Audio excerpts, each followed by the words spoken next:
Marcus Thompson never expected that fixing a broken water pipe in his deceased grandmother's basement would lead him to discover 3 abandoned toddlers huddled together in a makeshift fort of cardboard boxes. What happened next would transform not just his life, but prove that sometimes the most broken people are exactly who the world needs most. Before we jump back in, tell us where you're tuning in from, and if this story touches you, make sure you're subscribed, because tomorrow I've saved something extra special for you. The autumn rain hammered against the cracked windows of the old Victorian house on Maple Street, each drop echoing through the empty rooms like accusations Marcus couldn't escape.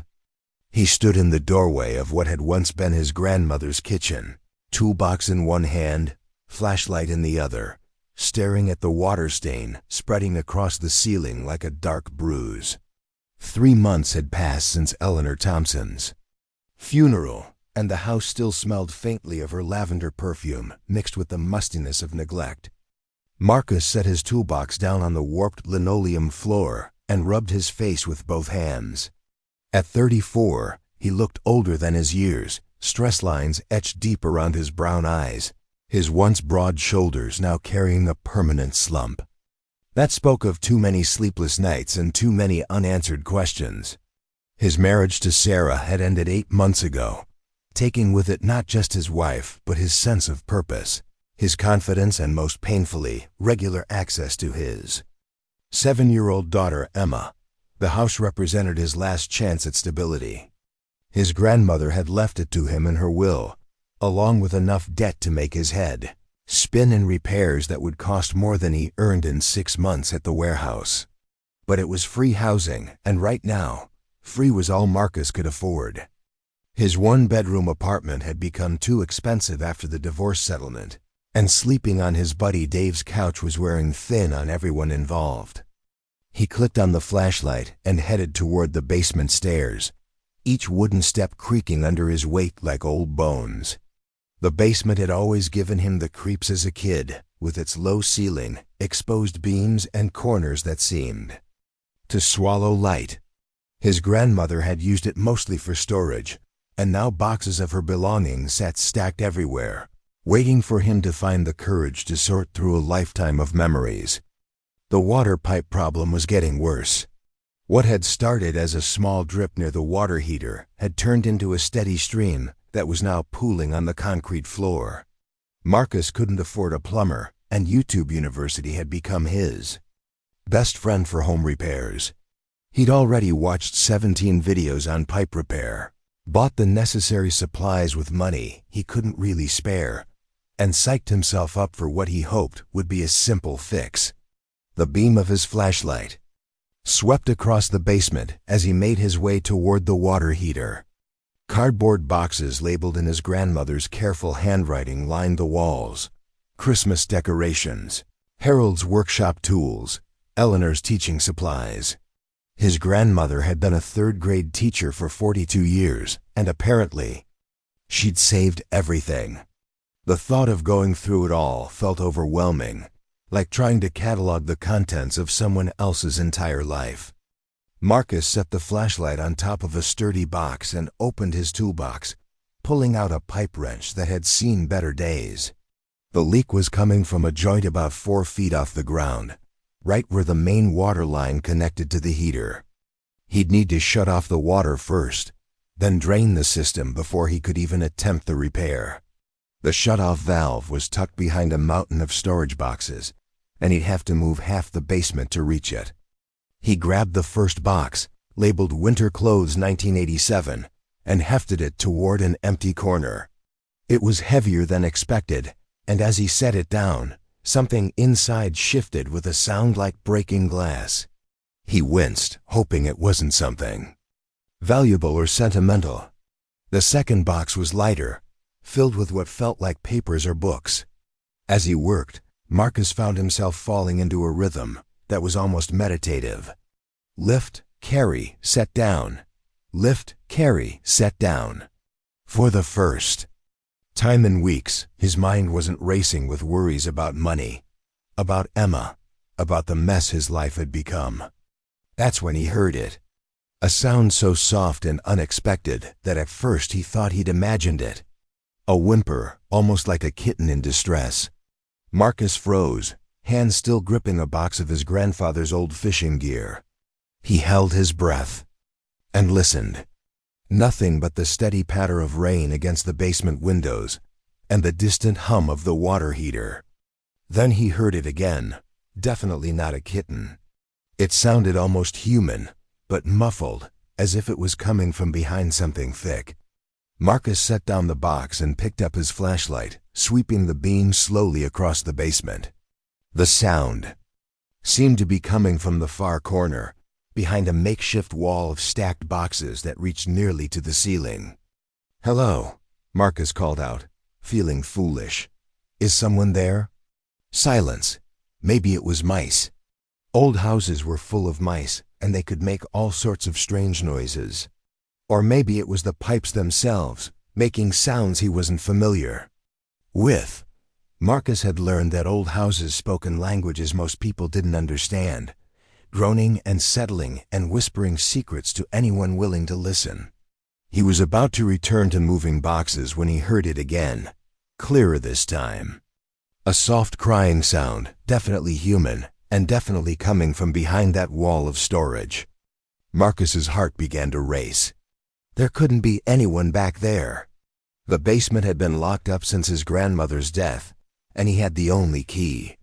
Marcus began moving boxes more quickly now, his hands shaking slightly as he cleared a path toward the sound. The boxes were heavy and awkward, filled with decades of accumulated possessions.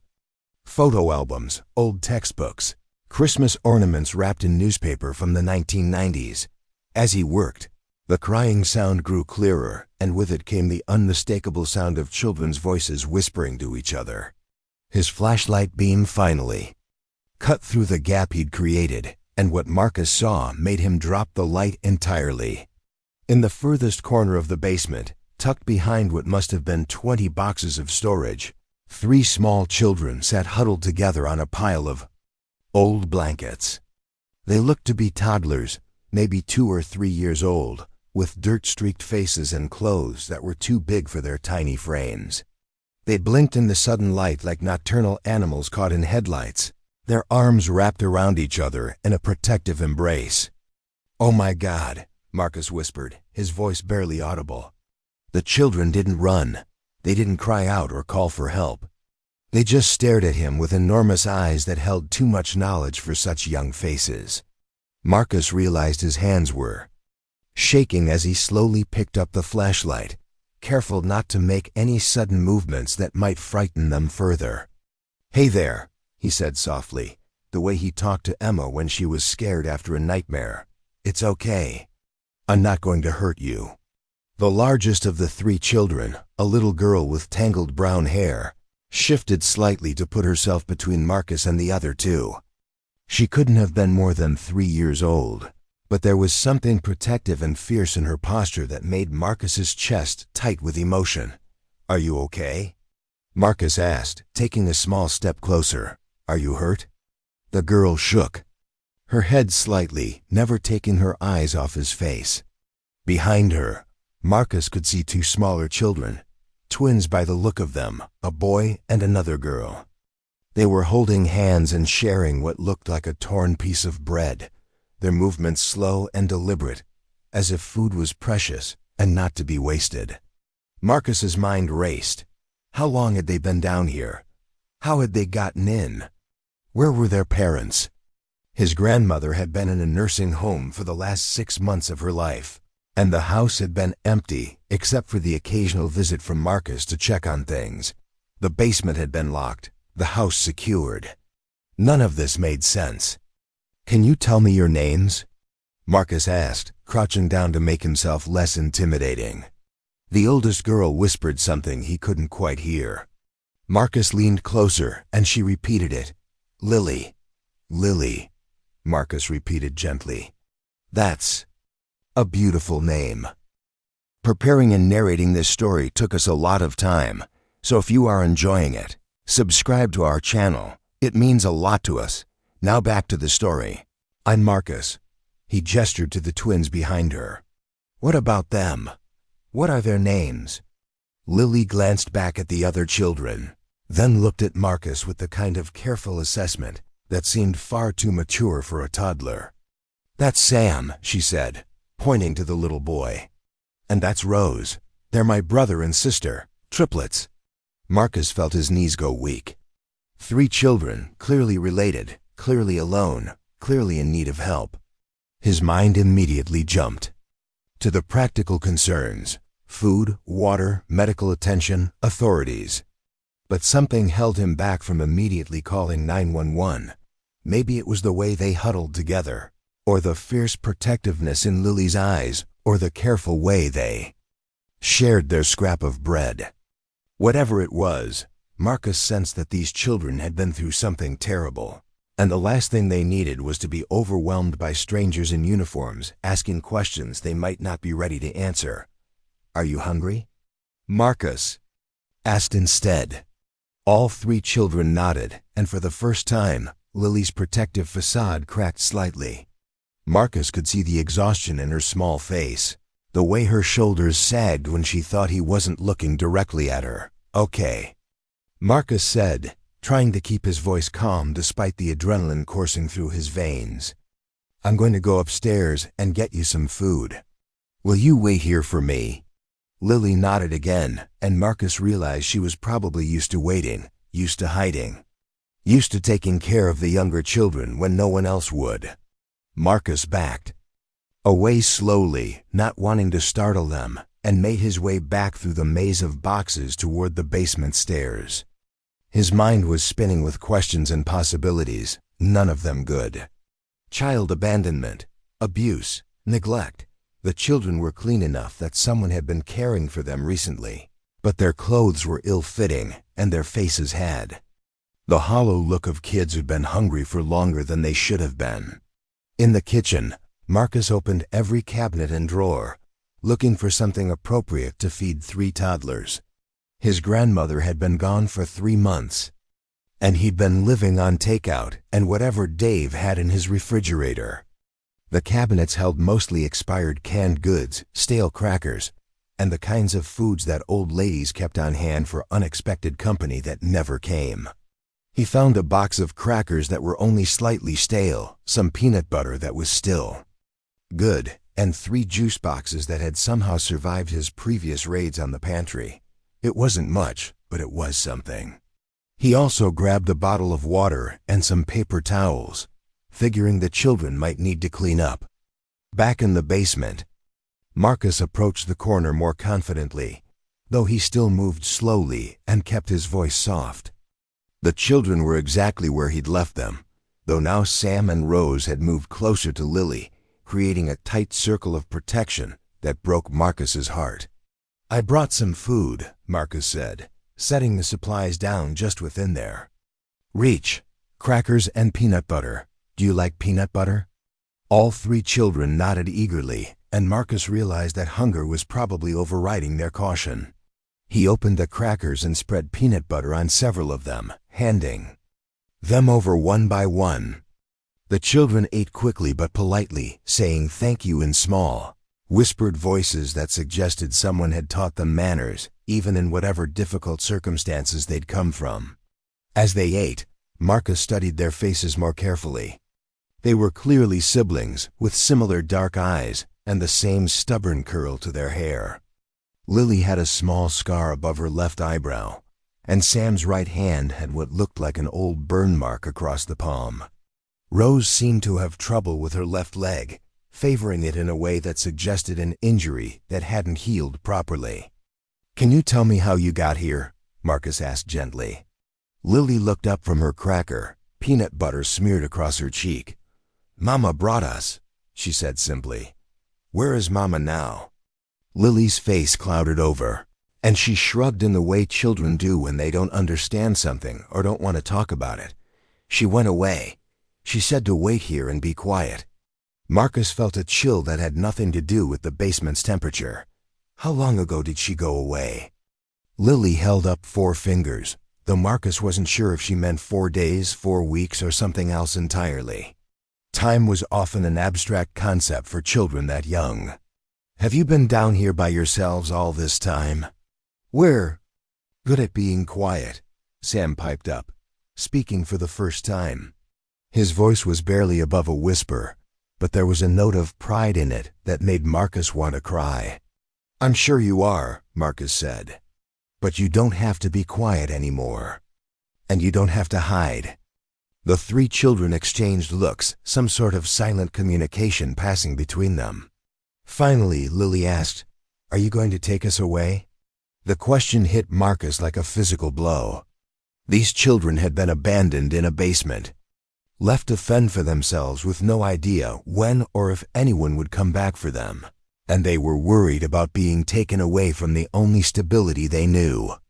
I'm going to take care of you, Marcus said, making a decision that would change everything. All three of you. You're safe now. As the children finished their crackers and juice, Marcus's mind raced with the practicalities of what he'd just promised. He didn't know anything about taking care of toddlers beyond his limited experience with Emma during his brief custody weekends. He had no money, no proper food, no cribs or car seats, or any of the 1,000 things children needed. His life was already falling apart, and now he was voluntarily taking on the responsibility of 3 traumatized children who weren't even his. But looking at Lily's protective stance, at the way Sam and Rose instinctively reached for her when they were scared, at the quiet dignity with which they'd survived something unthinkable, Marcus knew he couldn't do anything else. These children had been thrown away by someone who should have loved them, hidden in a basement like unwanted possessions. They deserved better.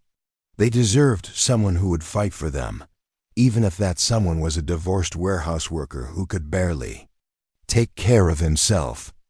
Are you tired? Marcus asked.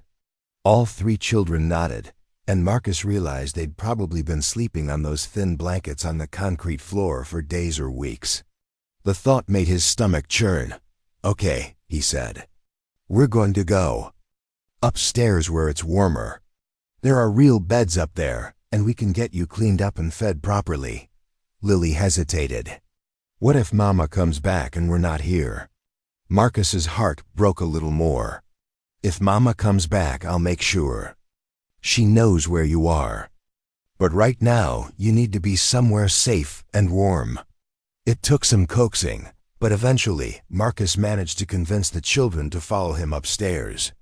Lily held Sam's hand, and Marcus carried Rose, who seemed to have the most trouble. Walking, they moved slowly, the children blinking in the brighter light of the main floor, their heads swiveling to take in the unfamiliar surroundings.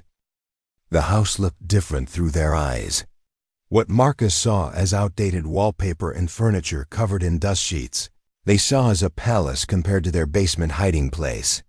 Rose pointed at the chandelier in the front hallway with wonder, and Sam stopped to stare at a family portrait of Marcus's grandparents that hung by the stairs. This is where I'm going to live, Marcus explained as they climbed to the 2nd floor. And now it's where you're going to live too. The upstairs had 3 bedrooms, his grandmother's master bedroom, a smaller room that had served as his grandfather's study, and a guest room that had been Marcus's whenever he'd stayed over as a child. Marcus had been planning to take the master bedroom for himself, but looking at the 3 children who were now his responsibility, he realized his plans would need to change. The guest room had twin beds and would work perfectly for the children once he could figure out sleeping arrangements. For now, though, the most important thing was getting them clean, fed, and safe. In his grandmother's bathroom, Marcus found towels and soap that smelled like lavender and decades of careful maintenance. He ran a warm bath in the old clawfoot tub, testing the temperature carefully with his elbow the way he remembered Sarah doing when Emma was small. Getting the children bathed required patience and creativity. They were modest and scared, clearly not used to undressing in front of strangers. Marcus gave them privacy while they helped each other out of their dirty clothes, then supervised. As they took turns in the warm water, their clothes went straight into a garbage bag. They were beyond saving, stained and torn and far too large for their small bodies. Clean, the children looked even younger and more vulnerable. Marcus wrapped them in his grandmother's soft towels and tried to figure out what they could wear. In the back of one closet, he found some of his old clothes from when he'd stayed with his grandparents as a teenager. Even his smallest t-shirts hung like dresses on the children, but they were clean and warm.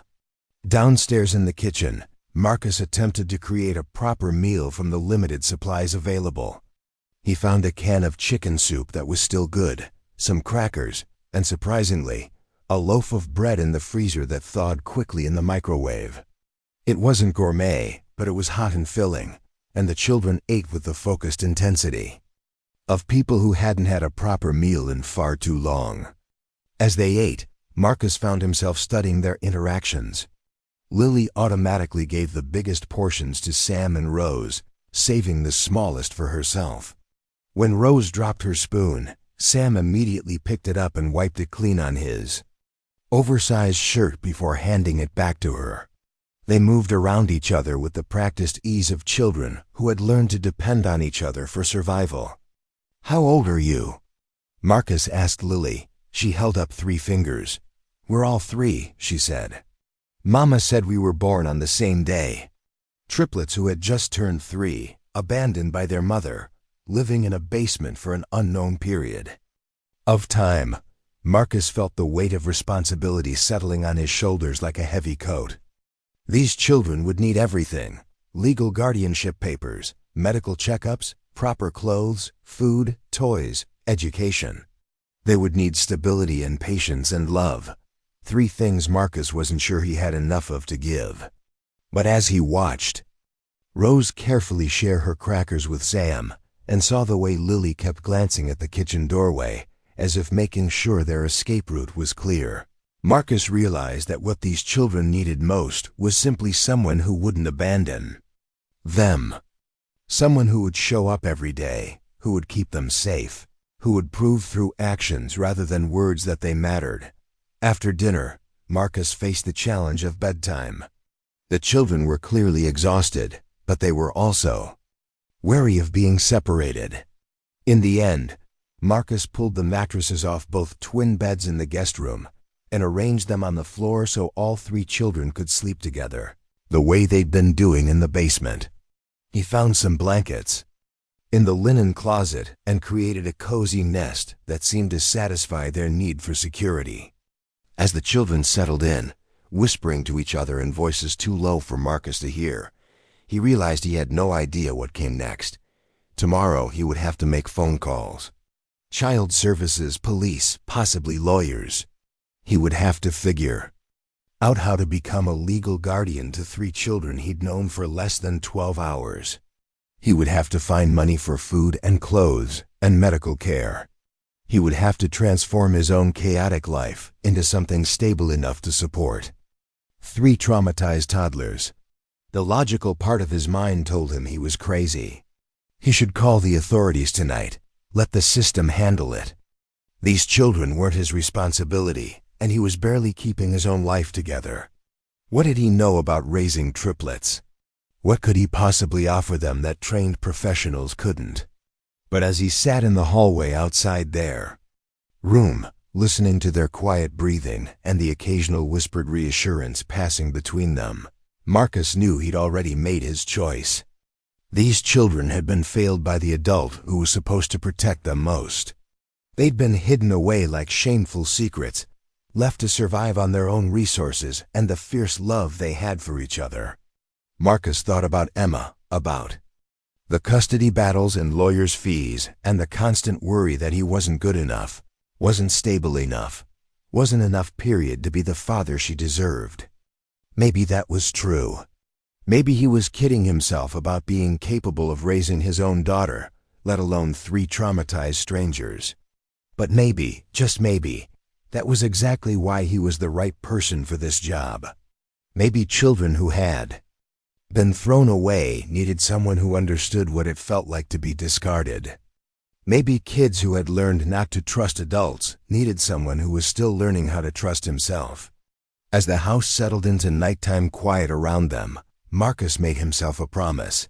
He didn't know how he was going to do it, but he was going to give these children the one thing they'd never had, a home where they didn't have to hide, where they didn't have to be quiet, where they could be children instead of tiny adults trying to survive in a world that had already shown them too much cruelty. The rain had stopped, and through the window, Marcus could see the first stars appearing in the clearing sky. Tomorrow would bring 1,000 challenges he wasn't prepared for. But tonight, 3 children who had been invisible to the world were sleeping safely under his roof, and for now, that was enough.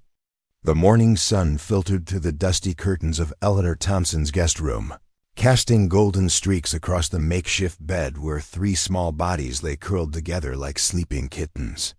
Marcus stood in the doorway, coffee mug in hand, watching the gentle rise and fall of their breathing, and trying to convince himself that yesterday hadn't been an elaborate dream brought on by stress and too much takeout food.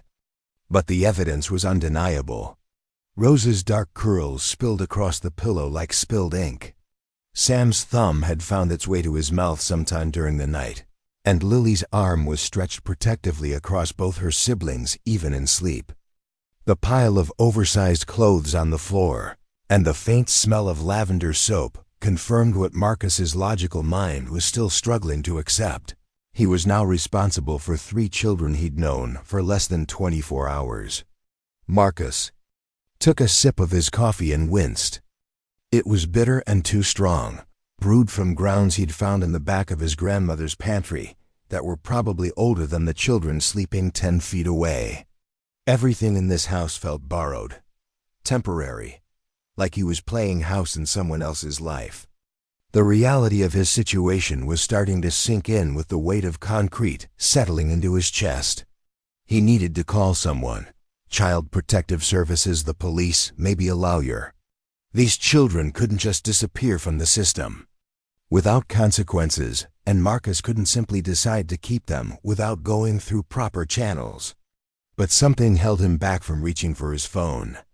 Maybe it was the memory of Lily's fierce protectiveness, or the way Sam had whispered, "Thank you," after every bite of soup, or how Rose had fallen asleep holding his finger like an anchor to safety. The sound of movement from the bedroom interrupted his internal debate. Lily was sitting up, her hair sticking up in directions that defied physics, looking around the unfamiliar room with the cautious alertness of someone trained to assess danger before fully waking. When her eyes found Marcus in the doorway, she didn't smile, but some of the tension left her small shoulders. "Good morning," Marcus said softly, not wanting to wake the twins. "Did you sleep okay?" Lily nodded, then glanced down at Sam and Rose, who were beginning to stir. "Are we still safe?" she asked, and the question hit Marcus like a punch to the solar plexus. What kind of life had these children lived where safety was something that could disappear between sleeping and waking? "Yes," Marcus said, and he meant it with every fiber of his being. "You're still safe.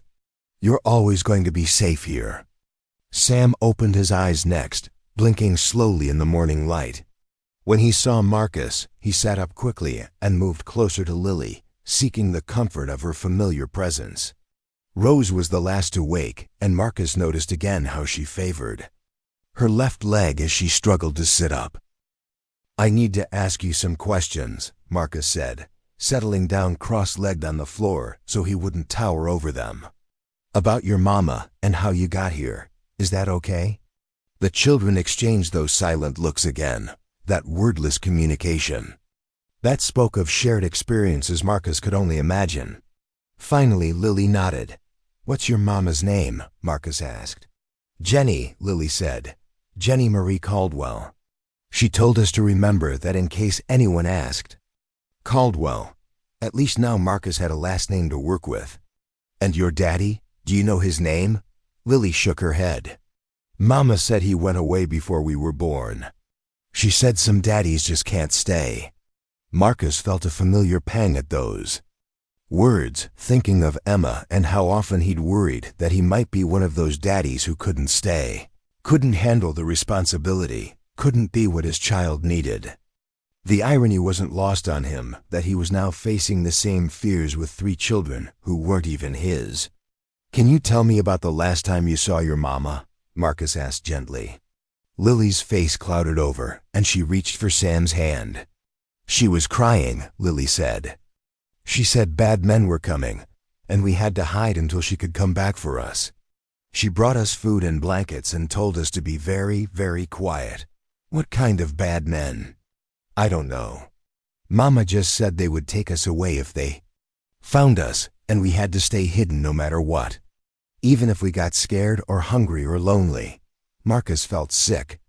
These children had been living in terror, trained to hide from the very people who might have been able to help them.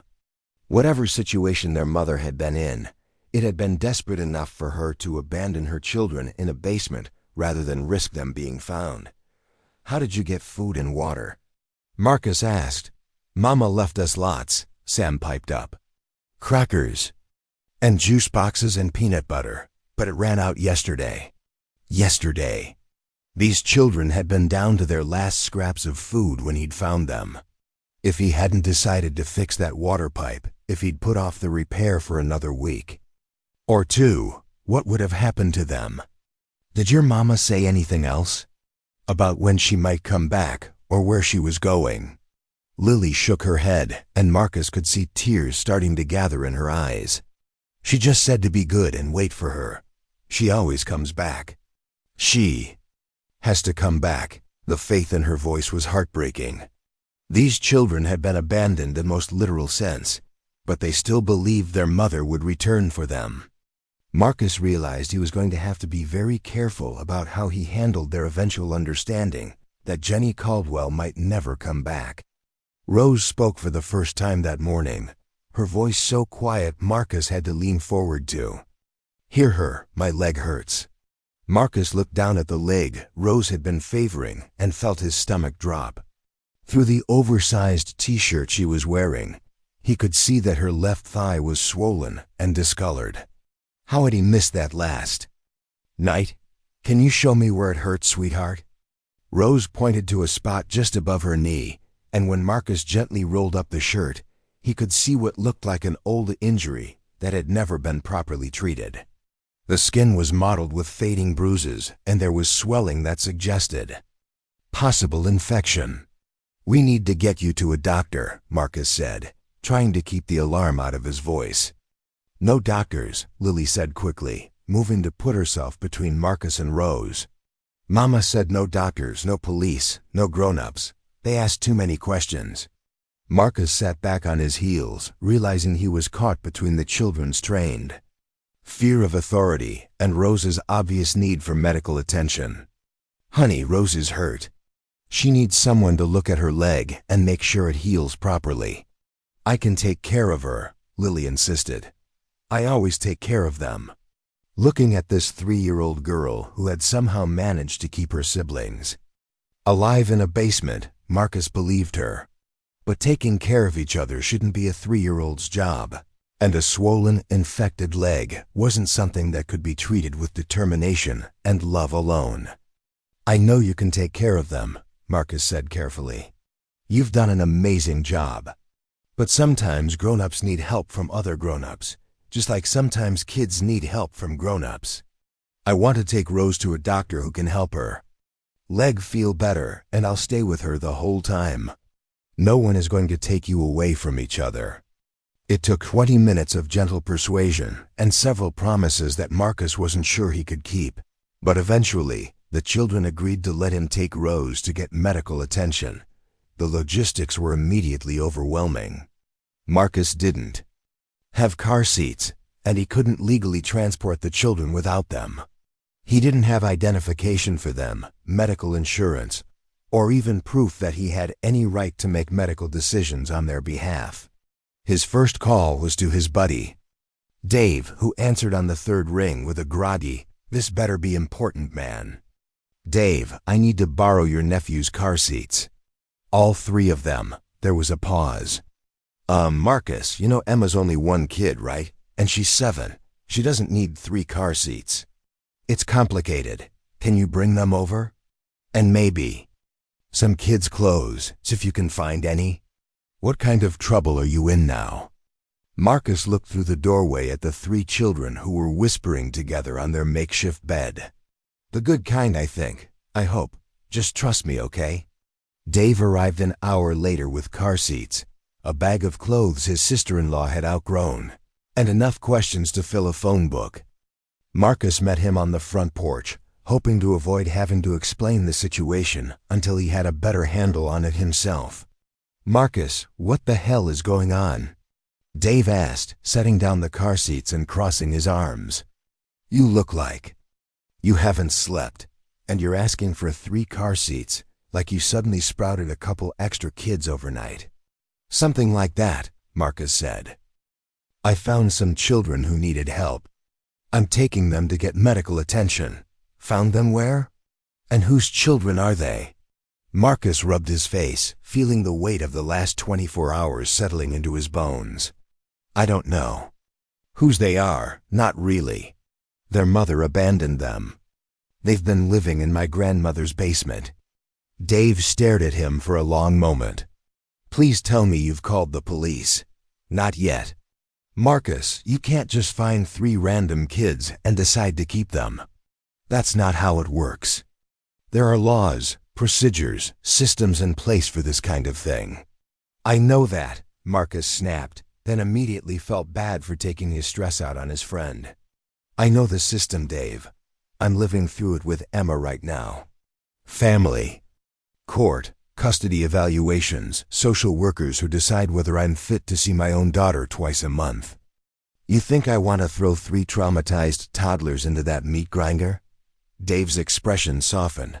"I get it, man. But you can't protect them by pretending they don't exist. Someone's going to notice 3 extra kids eventually. I'm not pretending they don't exist. I'm just trying to make sure they're okay before I hand them over to people who might not understand what they've been through." It was a weak argument, and they both knew it. But Dave helped Marcus install the car seats anyway, and he didn't ask any more questions when Marcus emerged from the house carrying Rose while Lily and Sam flanked him like tiny bodyguards. The children were amazed by the car, pointing at everything, from the radio to the air conditioning vents, with the wonder of kids who hadn't been in a vehicle in recent memory. Marcus had found some shoes in the bag of clothes Dave brought, and while they were too big, they were better than bare feet. The urgent care clinic was a compromise. Not as intimidating as a hospital emergency room, but with actual medical professionals who could assess Rose's leg properly. Marcus had called ahead and explained that he had a child with a possible infection who needed to be seen immediately, but he'd been vague about his relationship to the child and his ability to provide insurance information. In the waiting room, the children sat close together on a single plastic chair, taking in the unfamiliar environment with wide eyes. Other patients glanced at them curiously, probably wondering why a single man was there with 3 identically aged children who didn't look like him. Marcus felt exposed, as if everyone could see that he was playing a role he didn't understand. When they were called back, Marcus carried Rose while Lily and Sam walked on either side of him, their hands gripping his jeans like lifelines. Nurse, a middle-aged woman named Patricia with kind eyes and a no-nonsense manner, took one look at Rose's leg and immediately called for the doctor. Dr. Martinez was young, probably not much older than Marcus, with gentle hands and a way of talking to the children that put them at ease despite their obvious fear. When he examined Rose's leg, his expression grew serious. "How long has she had this swelling?" he asked Marcus. Marcus looked at the children, who were watching the doctor with careful attention. "I'm not sure. A few days, maybe longer." "And she hasn't been seen by a medical professional for this injury?" "No." Dr. Martinez made some notes on his clipboard, and Marcus could see questions forming that he wasn't prepared to answer. "The good news is that it's not as serious as it looks. There's some infection, but it's responding well to the body's natural healing process. The swelling should go down with proper treatment, but I'm concerned about the original injury. This Looks like it could have been a fracture that healed improperly. What does that mean? It means someone should have brought her in when it first happened. Depending on how long ago that was, we might be looking at some permanent limitations. In her mobility, Marcus felt sick. These children had been hurt and no one had gotten them proper medical care. How long had Rose been walking around in pain, trying to keep up with her siblings, never complaining because she'd learned that complaints didn't change anything? I'll need to ask you some questions about her medical history, Dr. Martinez sighed. Insurance information, previous injuries, vaccination records. Marcus had been dreading this moment. I don't have any of that information. Are you her father? The question hung in the air like a challenge. Marcus looked at Rose, who was leaning against his leg while the doctor wrapped her injury in a compression bandage. He looked at Lily and Sam, who were watching him with trust he wasn't sure he'd earned. I'm taking care of them, Marcus said.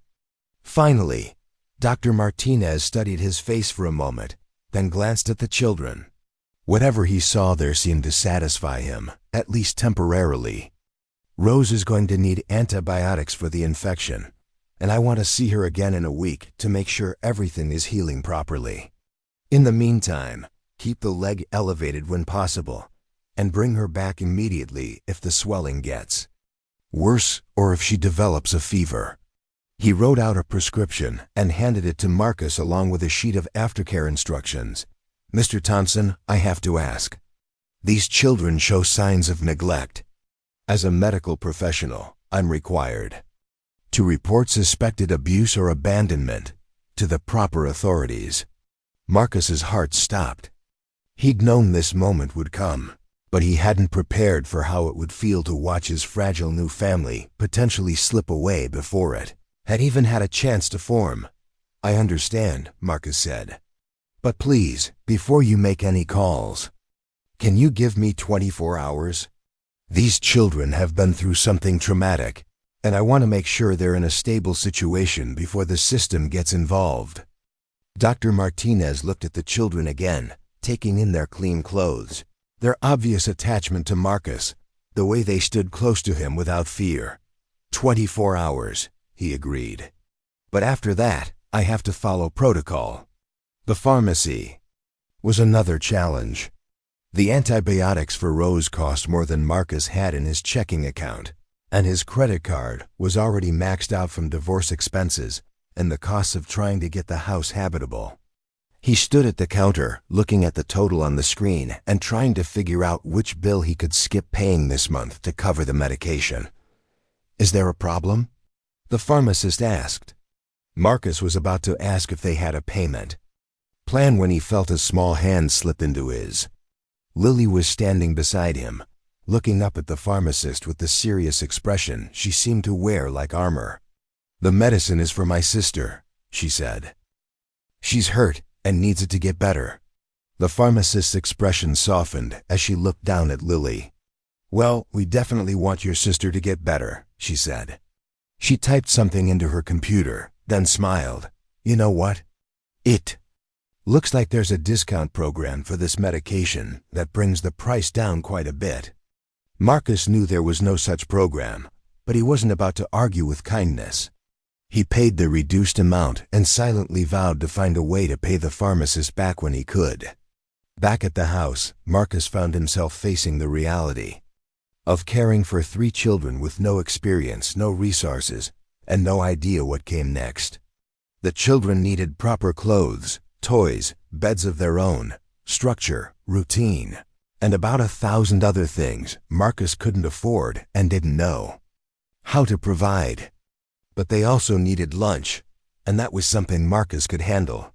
He made grilled cheese sandwiches and heated up a can of tomato soup, simple food that filled the kitchen with comfortable smells. The children ate with good appetite, and Marcus noticed that they were already starting to relax in small ways.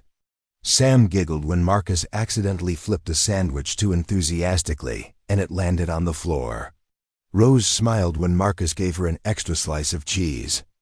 Lily actually asked for seconds, the first time she'd requested anything for herself instead of her siblings. After lunch, Marcus gave Rose her first dose of antibiotics and helped her prop her leg up on a pillow while she rested on the couch. Lily and Sam explored the house with careful curiosity, touching things gently as if they were afraid of breaking something valuable. In his grandmother's bedroom, they discovered a jewelry box that played music when opened. The three children gathered around it in wonder, listening to the tinkling melody with the same amazement other kids might reserve for a trip to Disney World. Marcus realized that these children had been deprived of so many small joys that most kids took for granted. "Do you like music?" Marcus asked. All three nodded eagerly, and Sam said, "Mama used to sing to us before the bad men came." Marcus felt that familiar ache in his chest. What songs did she sing? "You Are My Sunshine," Lily said, and "Twinkle, Twinkle, Little Star," and sometimes she made up songs about us. Marcus thought about the guitar gathering dust in his apartment, the music he'd abandoned after his divorce, like so many other pieces of the life he'd thought he was building. Maybe it was time to remember that music could be a bridge, a comfort, a way of connecting that didn't require explanations or justifications. "Would you like me to sing to you sometime?" Marcus asked. "Yes, please," Rose said softly, and Marcus realized he would have to figure out how to remember the words to lullabies he hadn't sung since Emma was small. The afternoon passed quietly.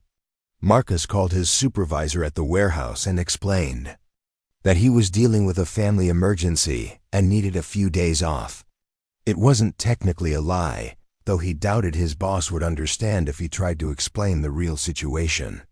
He used the time to start researching what he needed to know about temporary guardianship, child welfare laws, and the process for reporting found children. The more he read, the more complicated everything seemed. There were background checks, home studies, court appearances, and enough paperwork to choke a horse.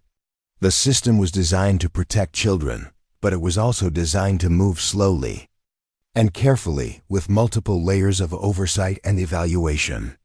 Marcus understood the reasoning, but he also knew that three children who had already been failed by one adult didn't need to spend weeks or months in temporary care while bureaucrats decided their fate. They needed stability, consistency, and someone who would fight for them even when it was difficult or inconvenient. As the day wore on, Marcus found himself settling into a rhythm with the children that felt surprisingly natural.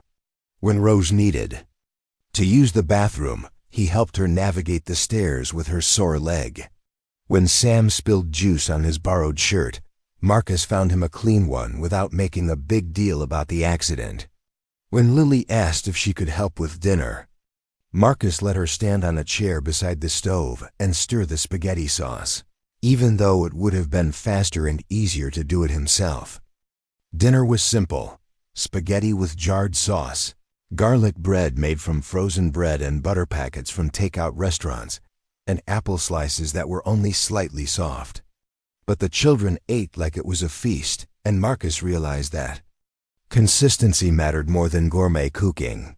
These kids needed to know that food would appear regularly, that they wouldn't have to ration or save or worry about where the next meal was coming from. Bath time was an adventure. The children were comfortable with each other, but still shy around Marcus, so he filled the tub and let them take turns while he supervised from the hallway. They splashed and giggled, and for the first time since he'd found them, they sounded like ordinary children playing instead of survivors trying to stay invisible.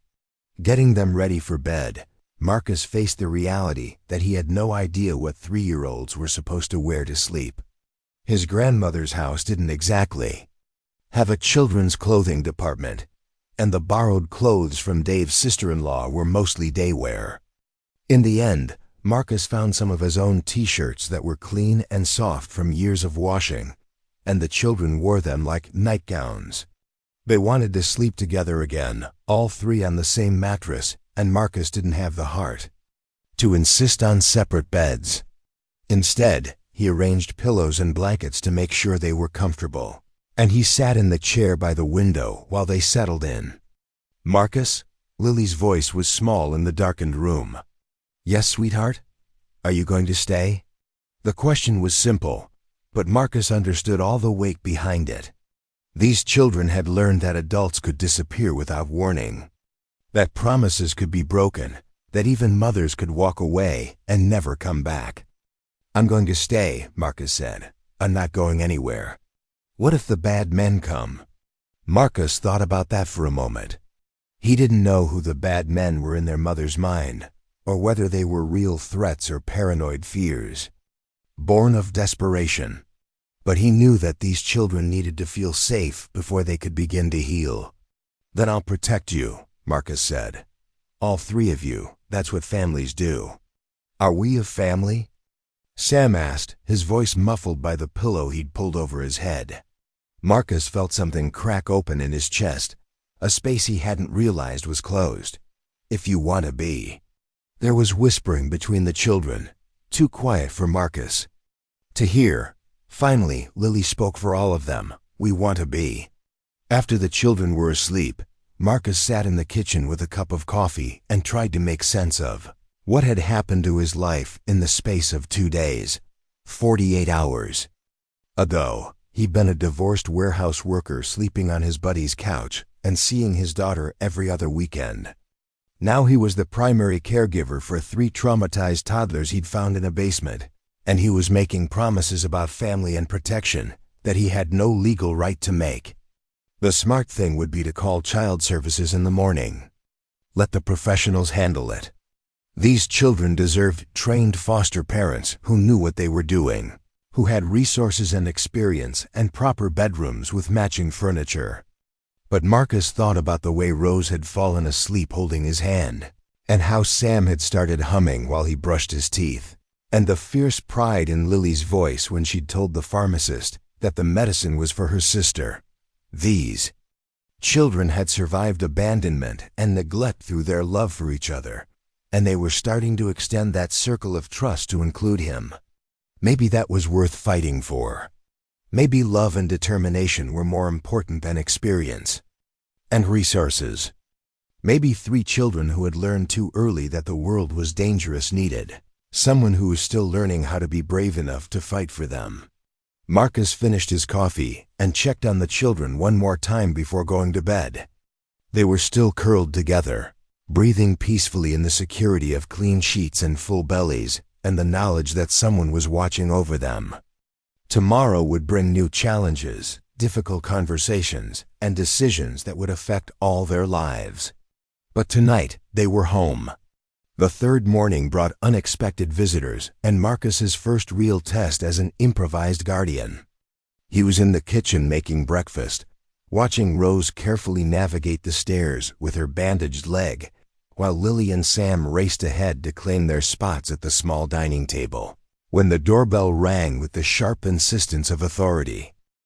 Through the front window's lace curtains, Marcus could see a police cruiser parked in the driveway alongside an unmarked sedan. His stomach dropped as he recognized the drill: official vehicles, serious faces, clipboards that held the power to change everything. The children froze at the sound, their newly relaxed demeanor evaporating like morning mist. "Bad men," Sam whispered, and before Marcus could react, all 3 children had bolted from the kitchen like startled deer. He heard their footsteps thundering up the stairs, followed by the slam of a bedroom door and the scraping sound of furniture being moved as they barricaded themselves in. Marcus took a deep breath and answered the door to find Detective Lisa Santos, a woman in her 40s with prematurely gray hair and eyes that had seen too much, standing beside Officer Jim Kowalski, whose uniform was crisp enough to suggest he hadn't been on the force very long. Behind them stood Dr. Martinez, looking uncomfortable but determined. "Mr. Thompson," Detective Santos said, showing her badge. "I'm Detective Santos, and this is Officer Kowalski. Dr. Martinez here contacted U.S. about some children in your care. May we come in?" Marcus stepped aside, knowing he had no choice but also knowing that every second of delay gave the children more time to hide, more time to convince themselves that their worst fears were coming true.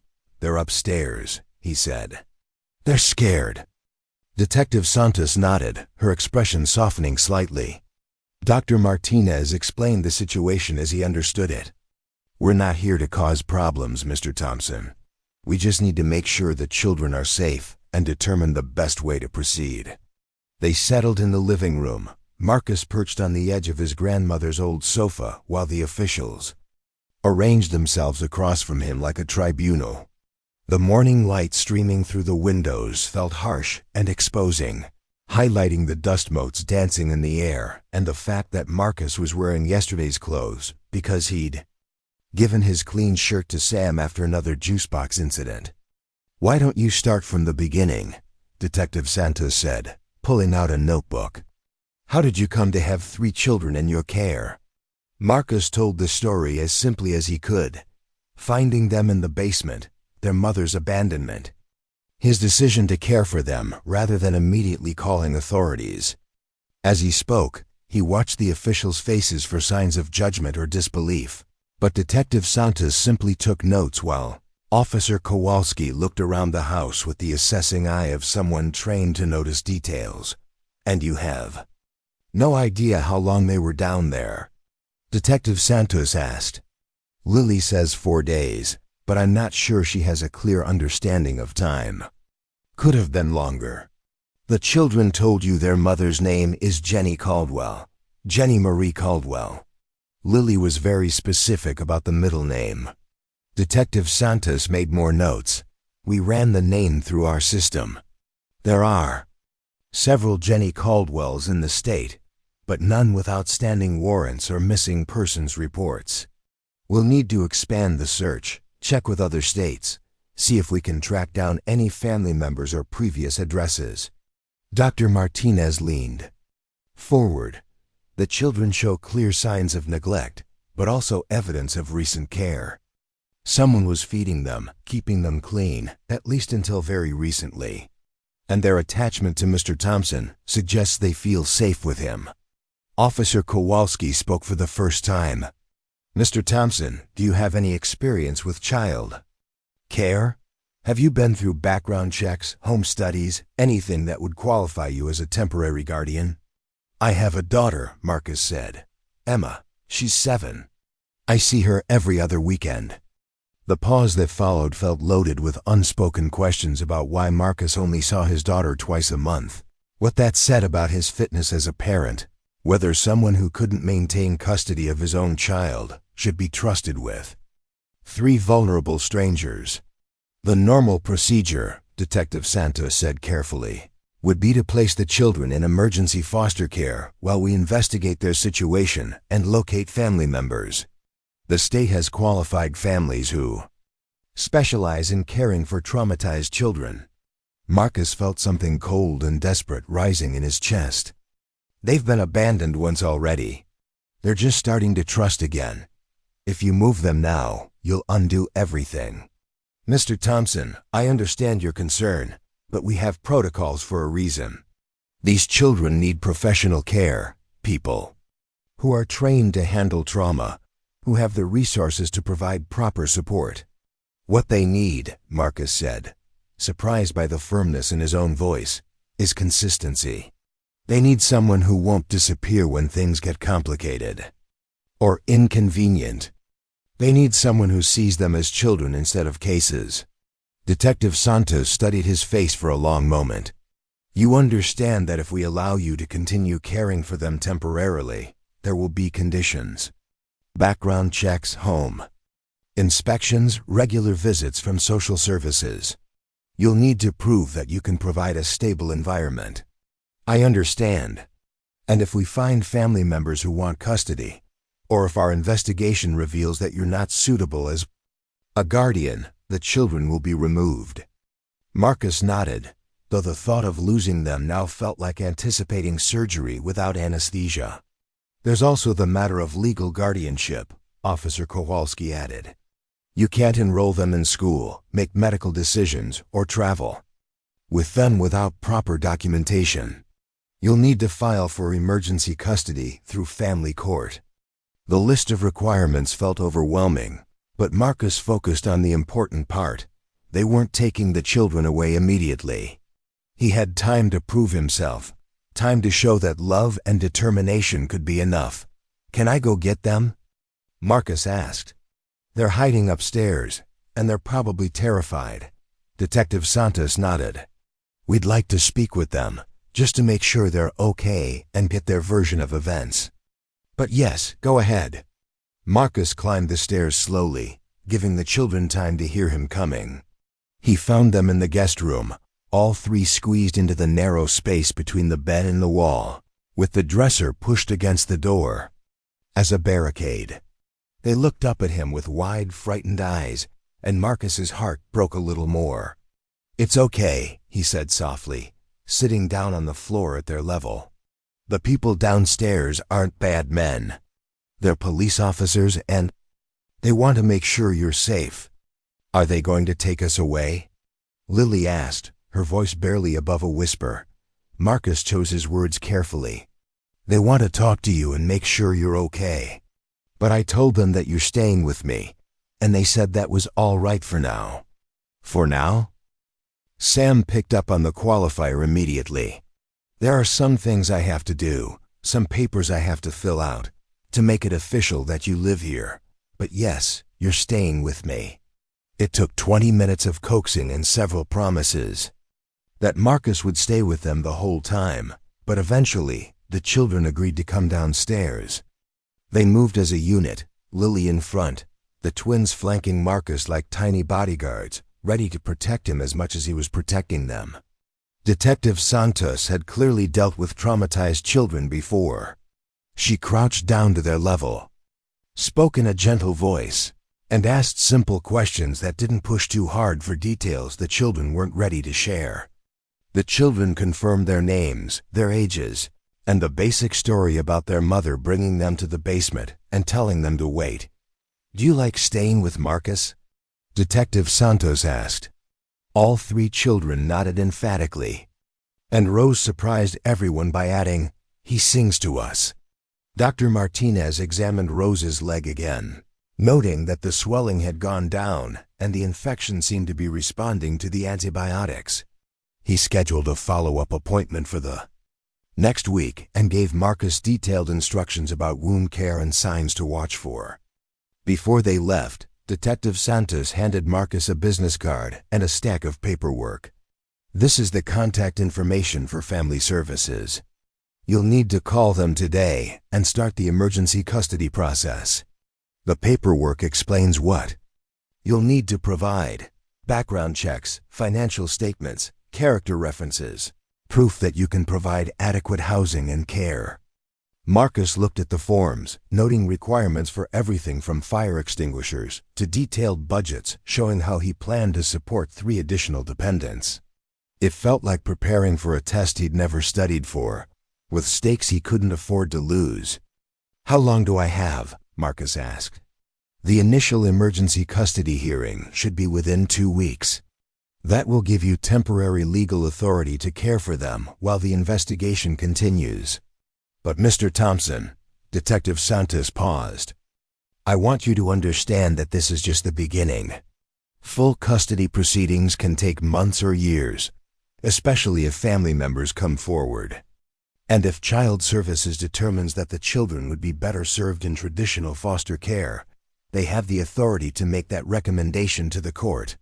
After the officials left, Marcus found himself facing a mountain of bureaucracy that felt more daunting than caring for the children themselves. The paperwork alone was intimidating. Forms for emergency custody, applications for temporary guardianship, background check authorizations, financial disclosure statements, and requests for character references from people who could vouch for his stability and fitness as a parent. The children seemed to sense his stress and responded by being unusually helpful and well-behaved. Lily set the table for lunch without being asked. Sam picked up his toys before being reminded. Rose sat quietly with her leg elevated, coloring in a book Marcus had found in his grandmother's teaching supplies. They were trying to be good enough to stay, and that realization hit Marcus harder than any of the official warnings. "Hey, Marcus," sighed sitting down on the floor where all three children were playing with a set of wooden blocks they'd discovered in the basement. You know you don't have to be perfect, right? You can make noise, you can make messes, you can ask for things you want. That's what kids do. Lily looked up from the tower she was building. But what if you change your mind? The question was asked so matter-of-factly, as if changing his mind was not just possible but inevitable, that Marcus had to take a moment before responding.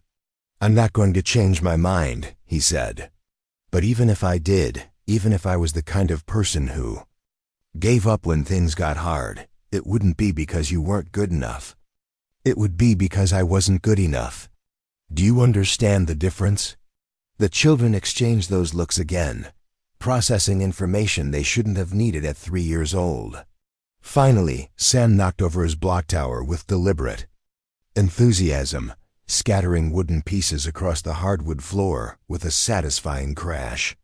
When Marcus didn't react with anger or frustration, Sam grinned and knocked over Lily's tower too. That afternoon, Marcus tackled the practical necessities that had been pushed aside in the chaos of the last few days. The children needed proper clothes, and not just the borrowed items from Dave's sister-in-law. They needed shoes that fit, underwear, pajamas, winter coats, and dozens of other items that Marcus had never thought about when he was a bachelor living day to day. The local thrift store became Marcus's first stop, partly because of budget constraints, but mostly because the idea of walking into a regular children's store with 3 kids who couldn't provide their social security numbers or medical histories felt like asking for questions he wasn't ready to answer. The thrift store was a revelation. The children had never been shopping before, at least not that they could remember, and they approached the racks of clothing with the wide-eyed wonder of explorers discovering a new continent. Lily gravitated toward anything pink or purple. Sam was fascinated by shirts with animals on them. Rose wanted everything that was soft, running her small hands over textures with the appreciation of someone who had spent too much time in rough, uncomfortable clothes. Marcus had to learn on the fly how to judge sizes for 3-year-olds, how to check seams and snaps, and whether pants were too long or too short. The children were patient with his inexperience, standing still while he held shirts up to their chests and tried to determine whether small or medium would work better. In the toy section, Marcus intended to pick out just a few basic items: blocks, crayons, maybe a stuffed animal for each child. But watching the children discover toys they'd never seen before was like watching flowers bloom in fast forward. Sam found a wooden train set and spent 20 minutes running the little engine around the track with sound effects that grew more elaborate with each lap. Lily discovered a set of dress-up clothes and immediately began planning elaborate scenarios involving princesses and dragons. Rose fell in love with a baby doll that was missing one shoe and had marker stains on its face, cradling it like a treasure. "Can we really have these?" Lily asked, as if toys were an impossible luxury. "Yes," Marcus said. "You can really have them." The total bill was more than Marcus had planned to spend, but watching the children carefully carry their new treasures to the car was worth every penny. For the first time since he'd found them, they looked like ordinary children excited about ordinary things. Back at the house, the children spent the afternoon trying on their new clothes and setting up elaborate play scenarios with their toys. Marcus used the time to tackle the paperwork Detective Santos had left, filling out forms that asked for information he didn't have and making phone calls to offices that were perpetually busy or closed for lunch. The family services intake worker, a woman named Patricia Williams who sounded tired even over the phone, scheduled a home visit for the following day. She explained that they would need to evaluate the living situation, interview Marcus and the children separately, and assess whether the temporary arrangement was in the children's best interests. "Mr. Thompson," Patricia said, "I want to be clear about something. Emergency custody is designed to be temporary while we locate family members or find appropriate long-term placement. It's not a pathway to adoption for people who want to skip." The normal process. I understand, Marcus said, though he was beginning to realize that understanding and accepting were two very different things. The background check process required Marcus to provide fingerprints, employment history for the past 5 years, and contact information for references who could speak to his character and stability. He called his supervisor at the warehouse, his neighbor from the apartment complex, and somewhat reluctantly, his ex-wife Sarah. The conversation with Sarah was as uncomfortable as Marcus had expected. Emergency custody of 3 random children? Sarah's voice rose with disbelief. Marcus, what are you thinking? You can barely handle seeing Emma twice a month, and now you want to take on 3 toddlers. They needed help, Marcus said. I found them abandoned in a basement, Sarah. What was I supposed to do? Just walk away? You were supposed to call the authorities and let professionals handle it. That's what normal people do. Marcus felt the familiar sting of Sarah's criticism. The implication that he was fundamentally not normal, not responsible, not capable of making good decisions. It was the same tone she'd used during their marriage when he wanted to take risks she considered foolish, when he suggested changes she deemed impractical, when he dreamed about futures she found unrealistic. I did call the authorities, Marcus said. They're allowing me to care for the children while they investigate. For now. But what happens when they decide you're not suitable? What happens when these kids get attached to you and then get ripped away because you couldn't provide adequate care? The question hit too close to Marcus's own fears. I'm going to do everything I can to make sure that doesn't happen. Just like you did everything you could to save our marriage. The silence that followed was filled with years of accumulated hurt and disappointment. Finally, Sarah's voice softened slightly. Marcus, I'm not trying to be cruel, but you have a pattern of taking on more than you can handle, and then falling apart when reality sets in. These children have already been abandoned once. They don't deserve to go through that again. Then help me, Marcus said. The caseworker needs character references. You know me better than anyone. You know I'm not perfect, but you also know I don't give up on people I care about. Another pause, longer this time. I'll think about it, Sarah said finally. But Marcus, you need to be honest with yourself about whether you're doing this for them or for you. That evening, Marcus sat in the kitchen after the children were asleep, surrounded by forms and requirements and a growing understanding of just how complicated his life had become. The refrigerator hummed in the background, punctuated by the occasional creak of the old house settling around them. Tomorrow would bring the home visit from family services. More questions, more evaluations, more opportunities for everything to fall apart. But upstairs, 3 children were sleeping peacefully in beds with clean sheets and stomachs full of home-cooked food. They had new clothes that fit properly and toys that belonged to them, and an adult who checked on them before going to bed to make sure they were breathing. For tonight, that felt like enough. Marcus thought about Sarah's question. Was he doing this for the children or for himself? The honest answer was probably both. These children had given him a purpose he'd been missing since his divorce, a reason to get up in the morning that went beyond just surviving until the next day. They'd made him feel needed in a way that his job at the warehouse never could. Useful in a way that his twice-monthly visits with Emma didn't quite satisfy. But more than that, they'd reminded him that he was capable of love that didn't come with conditions or expectations. When Rose fell asleep holding his hand, she wasn't evaluating his performance as a father or comparing him to some ideal she'd constructed. When Sam laughed at his silly voices during story time, he wasn't judging Marcus's stability or earning potential. When Lily trusted him enough to ask for help reaching something on a high shelf, she wasn't questioning his long-term commitment or his ability to follow through. The children needed him, but maybe he needed them just as much. Maybe that wasn't a weakness or a selfish motivation. Maybe it was just how families worked. People taking care of each other not because they had to, but because they chose to. because the alternative was unthinkable. Marcus finished the last of the forms and double-checked that he had everything ready for tomorrow's inspection.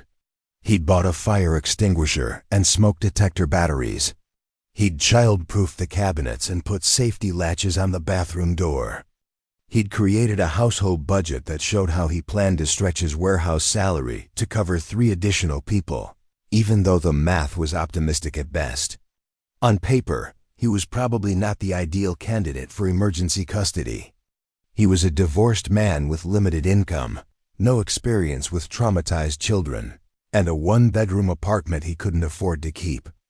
He was living in his dead grandmother's house that needed thousands of dollars in repairs, working a job that barely covered his own expenses, and trying to convince the system that love and determination were adequate substitutes for resources and training. But as Marcus turned off the lights and headed upstairs to check on the children one more time, he realized that maybe being ideal wasn't the point. Maybe what these children needed wasn't perfection. Maybe they needed someone who understood what it felt like to be thrown away, someone who knew what it was like to start over from nothing, someone who was still learning how to put the pieces back together. In the guest room, the 3 children slept in their usual tangle of arms and legs, safe and warm under blankets that smelled like lavender fabric softener. Marcus stood in the doorway for a moment, watching the steady rise and fall of their breathing, listening to the small sounds of contentment they made in their sleep.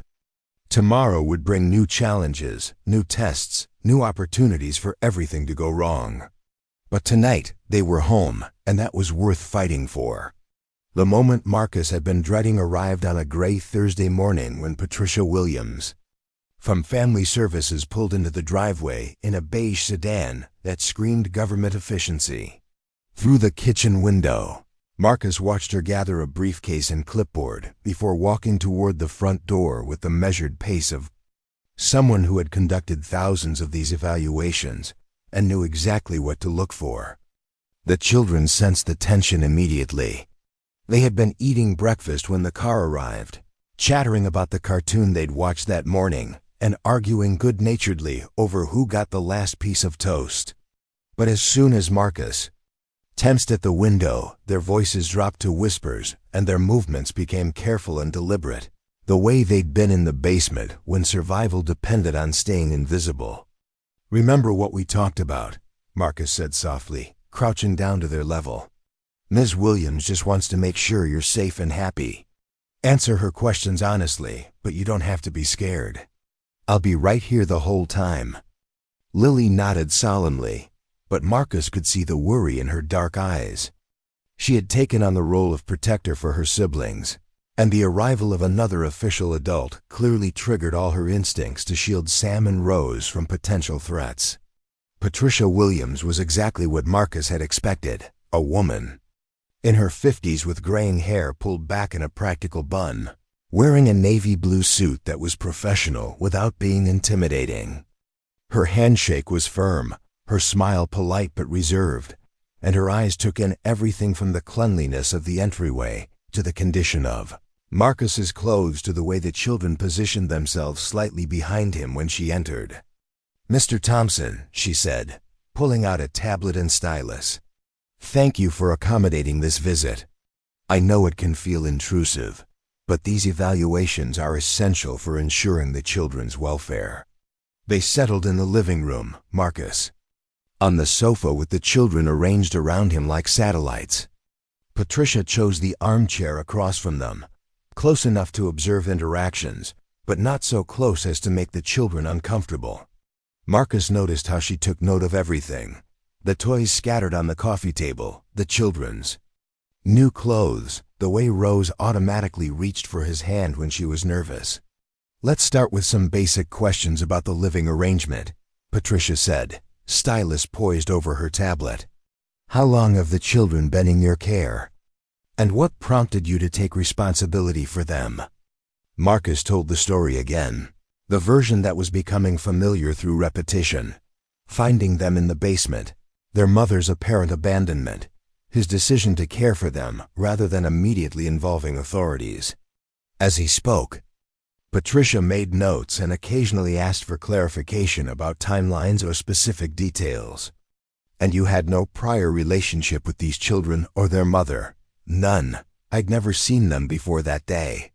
What made you decide to take on this responsibility rather than calling social services immediately?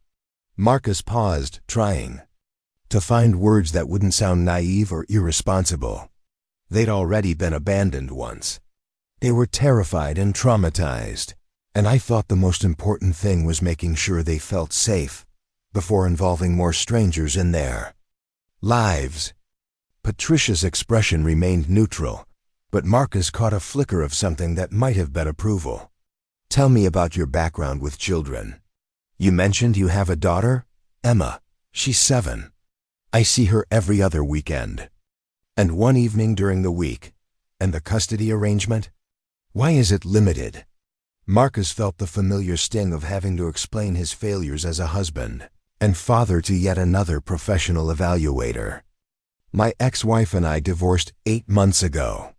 The court determined that Emma's primary residence should be with her mother, with regular visitation for me. Was there any indication of unfitness on your part? Substance abuse, domestic violence, inability to provide adequate care? No. The court felt that Emma would benefit from the stability of staying in the family home with her mother, who has a more traditional work schedule and better financial resources. Patricia made more notes, and Marcus wondered what story they told about his capabilities as a parent. Sarah earned more money as a nurse than he did at the warehouse. Sarah had a steady day shift that allowed her to be home when Emma got out of school. Sarah had kept the house and the health insurance and the stability that courts preferred when making custody decisions. How has Emma responded to your new situation with these children? Marcus realized with a pang of guilt that he hadn't told Emma about Lily, Sam, and Rose yet. His next scheduled visit was still 3 days away, and he'd been so focused on navigating the immediate crisis that he hadn't thought about how to explain his expanded family to his 7-year-old daughter. I haven't told her yet, Marcus admitted. I wanted to make sure the arrangement was going to work before introducing that complexity into her life. Patricia nodded as if this was a reasonable approach, though Marcus couldn't tell if she actually approved or was simply noting another mark against his judgment. Let's talk about finances, Patricia continued. How do you plan to support 3 additional dependents on your current income? Marcus pulled out the budget he'd worked and reworked for the past 3 days, trying to make the numbers add up to something that wouldn't immediately disqualify him. His warehouse salary, after taxes and child support, left very little margin for extras. But he'd calculated savings from not paying rent on his apartment, potential income from odd jobs and overtime, and the basic necessities for 3 small children who had been surviving on very little. It's tight, Marcus said honestly, but it's manageable. The children don't need expensive clothes or toys. They need stability and care, and I can provide that. Patricia reviewed his numbers with the practiced eye of someone who had seen every variation of creative budgeting. What about health care? The children will need regular medical checkups, vaccinations, dental care. Rose will need follow-up treatment. For her leg, I'm researching options for low-cost health care. There are community clinics, sliding scale programs. I'll figure it out. And if one of them gets seriously injured or needs emergency care. Marcus felt sweat gathering at the back of his neck. These were the questions that kept him awake at night, the scenarios where good intentions met harsh financial realities. I'll do whatever it takes. Work extra shifts, borrow money, sell whatever I have to sell. Patricia's expression softened slightly, as if she recognized the sincerity in his voice even if she questioned the practicality of his plans. Mr. Thompson, I can see that you care about these children. But caring isn't always enough. The state has a responsibility to ensure that children in foster care receive adequate resources, not just good intentions. Then help me, Marcus. Saad, leaning forward. Tell me what programs are available, what resources I can access. Don't just evaluate whether I'm good enough as I am. Help me become better." For the first time since arriving, Patricia smiled genuinely. That's exactly the kind of attitude we like to see. There are assistance programs for foster families, subsidies for basic needs, support groups for people in your situation. But, Mr. Thompson, I need you to understand that this process isn't just about your willingness to care for these children. We have to consider what's best for them in the long term. The interview continued for another hour, covering everything. From Marcus's work schedule, to his plans for childcare, to his understanding of trauma-informed parenting techniques. Patricia asked about his support system, his relationship with his ex-wife, his long-term goals for the children's care. Then came the part Marcus had been dreading, individual interviews with the children. Patricia explained that she needed to speak with each child separately to assess their feelings about the living arrangement and ensure they felt safe expressing any concerns. Lily went first, walking into the kitchen with Patricia while Marcus stayed in the living room with Sam and Rose. Through the doorway, he could hear the low murmur of conversation, but couldn't make out specific words. Patricia's voice was gentle and encouraging, while Lily's responses were quiet, but seemed to grow more confident as the interview progressed. When it was Sam's turn, he glanced back at Marcus with uncertainty before following Patricia. Marcus gave him an encouraging smile and thumbs up, trying to project confidence he didn't entirely feel. Sam was less verbal than his sisters, and Marcus worried that his quiet nature might be misinterpreted as fear or withdrawal. Rose was last, and her interview was the shortest. Patricia emerged after only 10 minutes, helping Rose down from the kitchen chair and giving her a sticker featuring a cartoon butterfly. Rose beamed at the reward and immediately showed it to Marcus, as if seeking his approval for her performance. "Now I'd like to take a tour of the house," Patricia said, "with particular attention to the children's sleeping arrangements and any safety concerns." They moved through the house methodically, Patricia making notes about everything from the condition of the stairs to the locks on the bathroom cabinets to the safety latches Marcus had installed on all the windows. In the guest room where the children slept, she examined the mattresses on the floor and asked about plans for proper beds and individual sleeping spaces. "The children seem to prefer sleeping together," Marcus explained. "I thought it was important to maintain that comfort and security while they're adjusting." "That's understandable in the short term," Patricia said, "but as they grow older, they'll need privacy and individual spaces, especially with both boys and girls in the same room." In the basement, Patricia carefully examined the corner where Marcus had found the children. The boxes had been moved and the space cleaned, but she could still see the makeshift shelter they had created from blankets and cardboard. Marcus watched her face as she took in the concrete floor, the low ceiling, the general dampness that made the space unsuitable for human habitation. "How long do you estimate they were down here?" Patricia asked. "Based on what they've told me, maybe a week. Possibly longer." Patricia shook her head, making more notes. "It's remarkable that they survived this long without proper food, warmth, or sanitation. They're lucky you found them when you did." Back in the living room, Patricia gathered her materials and prepared to leave.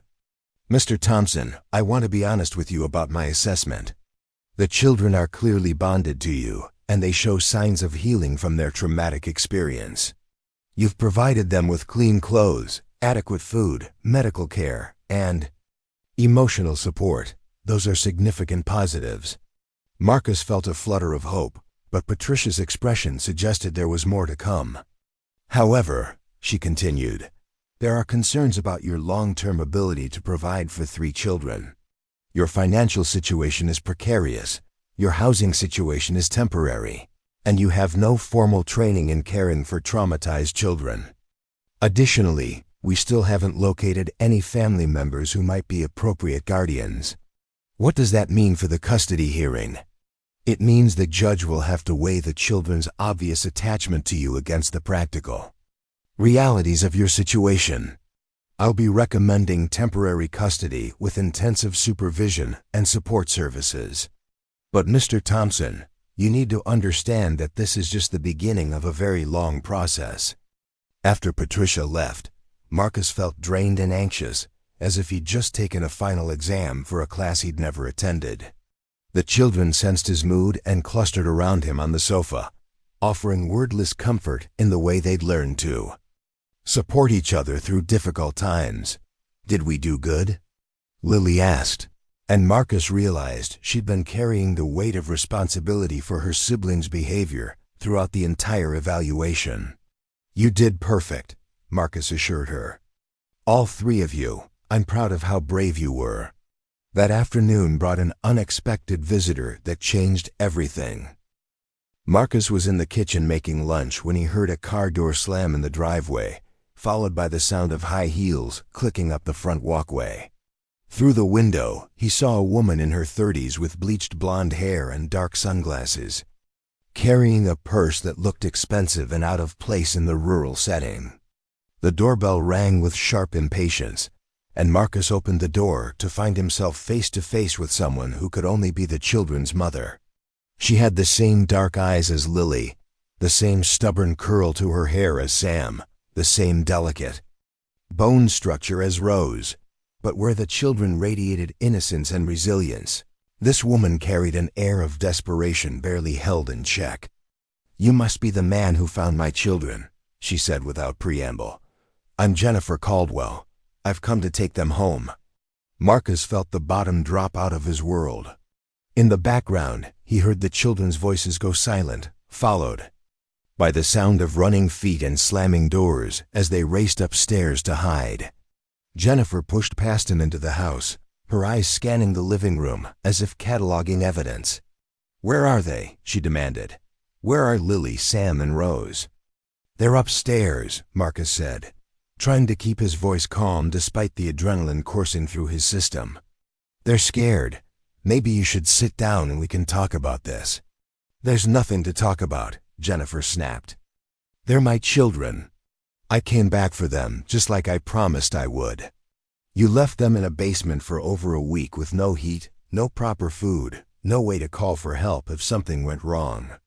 Jennifer's face flushed with anger and something that might have been shame. I didn't have a choice. There were people looking for me, bad people who would have hurt the children if they'd found them. I had to lead them away first. What kind of people? Jennifer glanced toward the stairs, as if expecting the children to appear at any moment. My ex-boyfriend. He's not their father, but he thinks he owns us.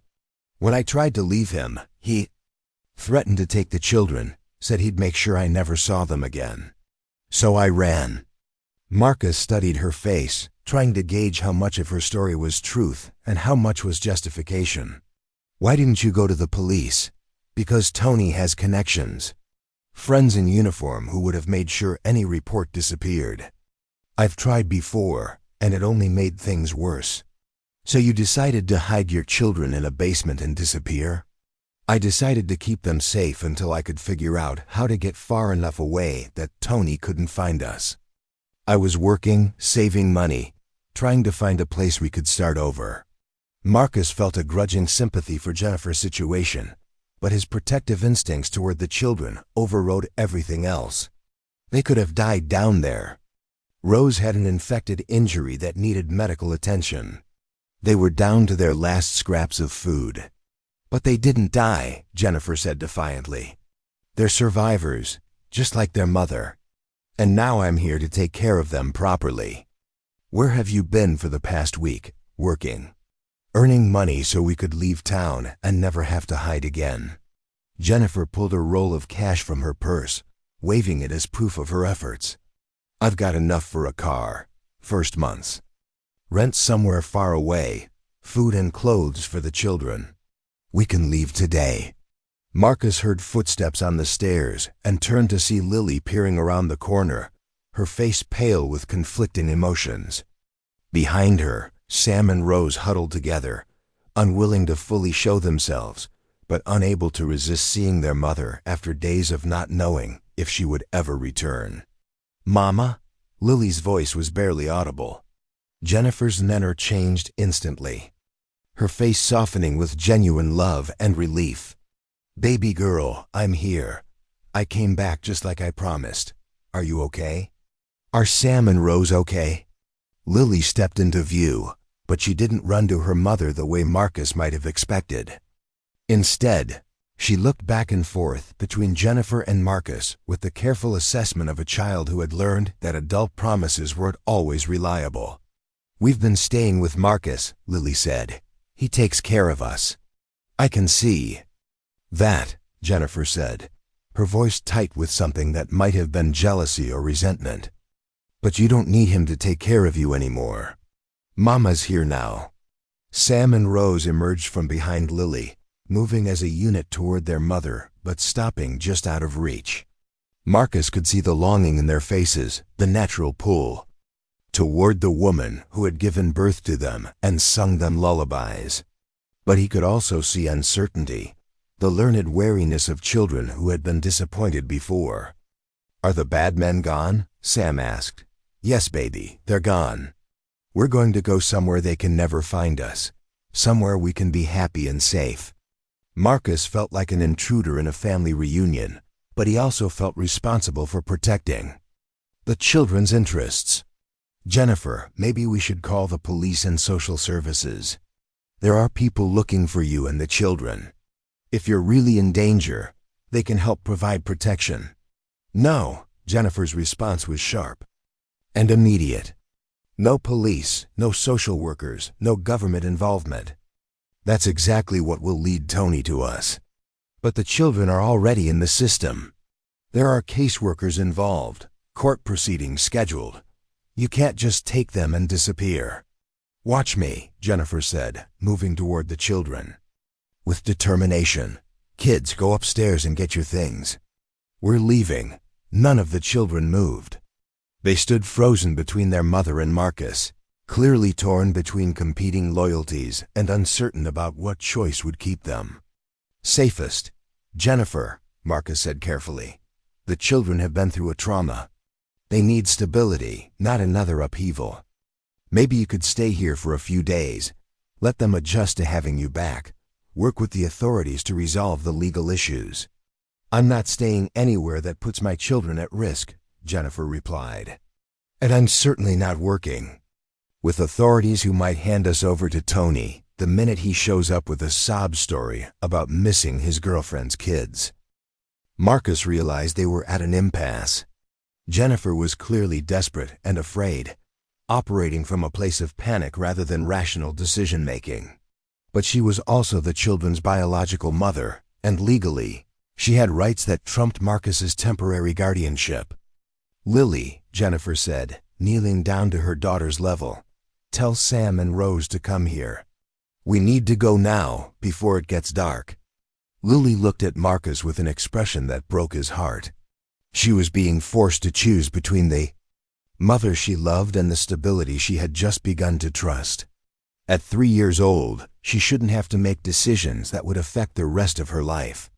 "I want to stay with Marcus," Rose said suddenly, her small voice cutting through the tension like a blade. "He sings to us and makes us breakfast and doesn't go away." Jennifer's face crumpled as if she'd been slapped. "Rose, honey, I had to go away to keep you safe. But I'm back now, and I'm never leaving you again." "You said that before," Sam pointed out with the brutal honesty of a child who had learned to question adult promises. Marcus watched the family drama unfold with a growing sense of helplessness. These children were caught between a mother who loved them but had already abandoned them once, and a stranger who had given them stability but had no legal right to keep them. Whatever decision was made in the next few minutes would shape their understanding of trust, safety, and love for years to come. The sound of approaching sirens broke the standoff, growing louder as they got closer to the house. Jennifer went white, her head snapping toward the window as if expecting to see Tony's associates arriving to drag her away. "You called them," she accused Marcus. "I didn't call anyone," Marcus said honestly. But even as he spoke, he realized what must have happened.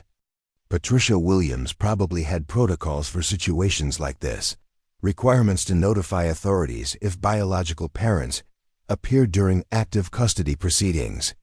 The police cars pulled into the driveway, followed by the familiar beige sedan that belonged to Family Services. Through the window, Marcus could see Detective Santos getting out of her car, along with Patricia Williams and another woman in a business suit who carried herself with the authority of someone high up the bureaucratic food chain. "Please, Jennifer," Sud, grabbing Marcus's arm with desperate strength. "Don't let them take my children. Whatever you think of me, whatever mistakes I've made, they're my babies. I love them more than anything in the world." Looking into her eyes, Marcus believed her. Jennifer Caldwell might be troubled, might be running from problems she couldn't solve, might have made terrible decisions in moments of panic. But her love for her children was real and fierce and undeniable.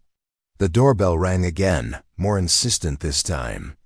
The children moved closer to Marcus, seeking the protection of someone they had learned to trust. But they also looked toward their mother with the longing of children who wanted desperately to believe that this time would be different, that this time the promises would be kept.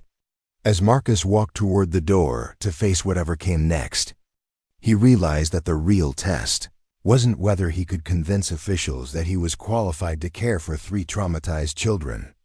The real test was whether he could find a way to put their needs ahead of his own growing attachment to them, even if it meant letting them go with a mother whose love might not be enough to keep them safe. The emergency custody hearing took place in a windowless conference room that smelled of stale coffee and decades of difficult decisions. Judge Margaret Chen presided from behind a folding table that served as a makeshift bench, her reading glasses perched on the end of her nose as she reviewed the thick file that contained 3 small lives reduced to bureaucratic summaries. Marcus sat at one table with a court-appointed attorney who looked barely old enough to have passed the bar exam. Across from them, Jennifer clutched a tissue and whispered urgently to her own lawyer, a public defender who had clearly just met her that morning. Between them, in plastic chairs too big for their small bodies, Lily, Sam, and Rose waited with the patient resignation of children who had learned that adults made decisions about their lives without consulting them. Detective Santos had arrested Jennifer on charges of child abandonment and endangerment, but she'd been released on her own recognizance pending trial. The immediate question before the court wasn't Jennifer's guilt or innocence, but where the children should live while the legal system slowly determined their fate. Judge Chun looked up from her files, her expression neutral but kind. "This is an unusual situation," she began. "We have 3 children who were found abandoned in deplorable conditions, a biological mother who admits to leaving them but claims she was protecting them from an abusive situation, and a stranger who has been caring for them for the past 2 weeks with no legal authority to do so." She turned to Patricia Williams, who sat at a third table with enough documentation to stock a small library. "Ms. Williams, what is Family Services' recommendation in this case?" Patricia stood, consulting her tablet. "Your Honor, our assessment shows that Mr. Thompson has provided excellent care for these children in the short term. They are clean, fed, healthy, and show clear signs of attachment to him. However, our concerns remain about his long-term ability to provide adequate support for 3 children, given his limited financial resources and lack of formal training in trauma care." "And what about the biological mother?" Ms. Caldwell presents a complex case.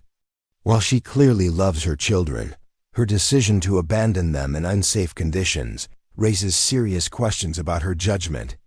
Additionally, her claims about being stalked by an abusive ex-boyfriend, while possibly true, have not been substantiated by police reports or other documentation.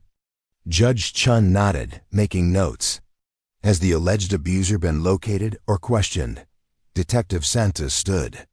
"We've been unable to locate Antonio Russo, the man Ms. Caldwell claims was threatening her and the children. We found no record of domestic violence reports filed by Ms. Caldwell. though that doesn't necessarily mean the abuse didn't occur. What about extended family? Grandparents, aunts, uncles who might be suitable guardians. Miss Caldwell's parents are deceased, Patricia replied. She has a sister in California who has been contacted, but who expressed no interest in taking custody of the children. The father or fathers of the children are unknown, and Miss Caldwell has been unable to provide any identifying information. Marcus watched the proceedings with growing dread. The clinical language reduced the children's lives to problems to be solved, their futures to risk assessments and bureaucratic protocols. Lily sat between her siblings, holding their hands and occasionally glancing at Marcus, as if seeking reassurance he couldn't give. Mr. Thompson, Judge Chun said, you understand that your care of these children, while well-intentioned, was technically unlawful? You should have contacted authorities immediately upon finding them. Marcus's lawyer nudged him to stand. Yes, Your Honor. I understand that I should have followed proper procedures. But these children had already been abandoned once, and I felt that their immediate need for safety and stability outweighed bureaucratic requirements. And you're seeking formal custody despite having no previous relationship with these children and limited resources to care for them. Your Honor, I'm not wealthy and I don't have all the answers. But I love these children and they trust me. Sometimes that's enough to build on. Judge Chun studied Marcus for a long moment, then turned to Jennifer. Ms. Caldwell, you've admitted to leaving your children in dangerous conditions for over a week.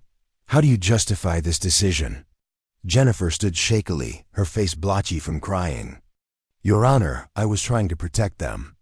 My ex-boyfriend Tony threatened to take them away from me if I didn't do what he wanted. He said he had friends who could make sure I never got them back legally.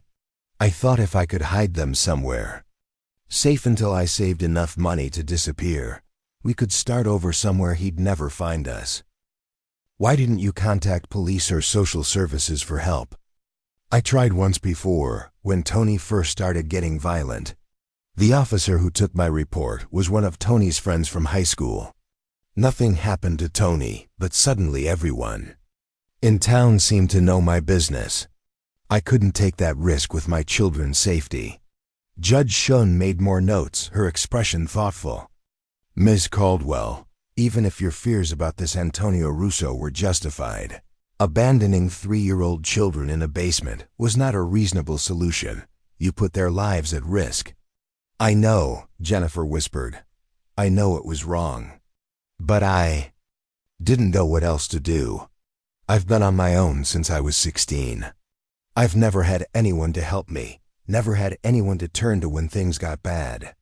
I just tried to do the best I could with what I had. The judge called for a brief recess, during which the children were taken to a small adjoining room with a social worker while the adults discussed their futures.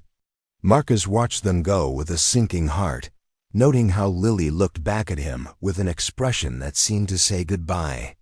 When court reconvened, Judge Chun had clearly made her decision. This case presents no easy answers, she began. We have a biological mother who loves her children but made a catastrophically poor decision that endangered their lives. We have a foster father who clearly cares for these children but lacks the resources and legal standing to provide long-term stability. And we have 3 children who have already suffered significant trauma and need consistency above all else. Marcus felt his hands clenching involuntarily as he waited for the verdict that would determine whether he ever saw Lily, Sam, and Rose again. However, Judge Chun continued, I am impressed by the children's obvious attachment to Mr. Thompson and their improved condition under his care. I am also concerned about returning them immediately to a mother who, regardless of her intentions, demonstrated severely impaired judgment regarding their safety. Marcus held his breath. Therefore, I am granting temporary custody to Mr. Thompson for a period of 6 months, with the following conditions. He must complete parenting classes focused on trauma-informed care. He must undergo monthly home inspections by family services. He must ensure that children receive regular medical and psychological evaluations. And he must work with a social worker to develop a long-term financial plan for supporting 3 children.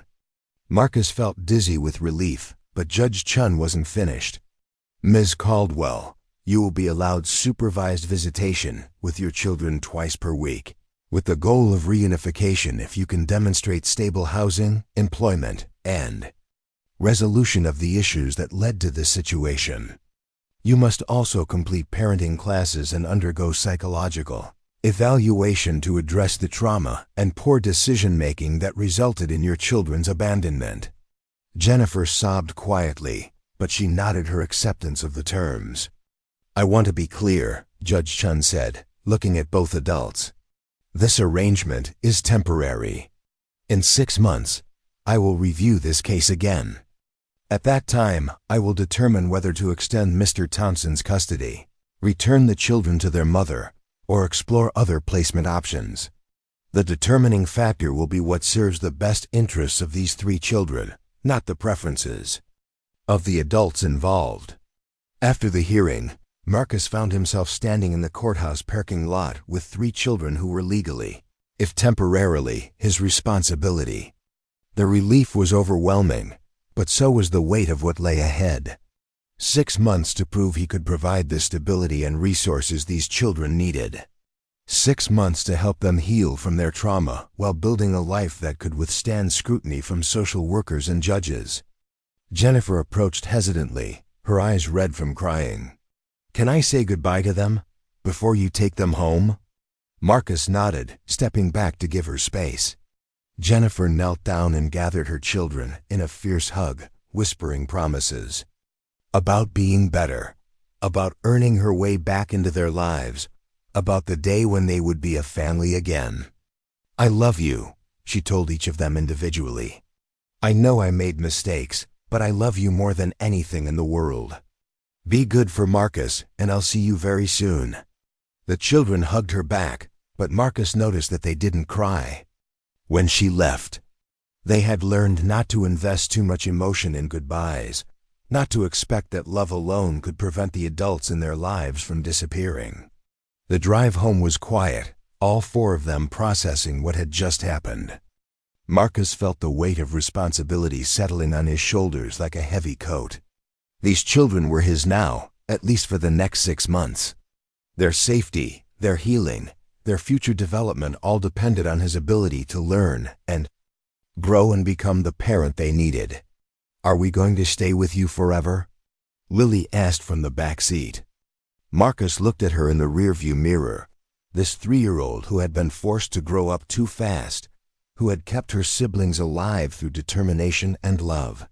"I don't know about forever," he said honestly, "but I know that I'm going to do everything I can to take care of you for as long as you need me."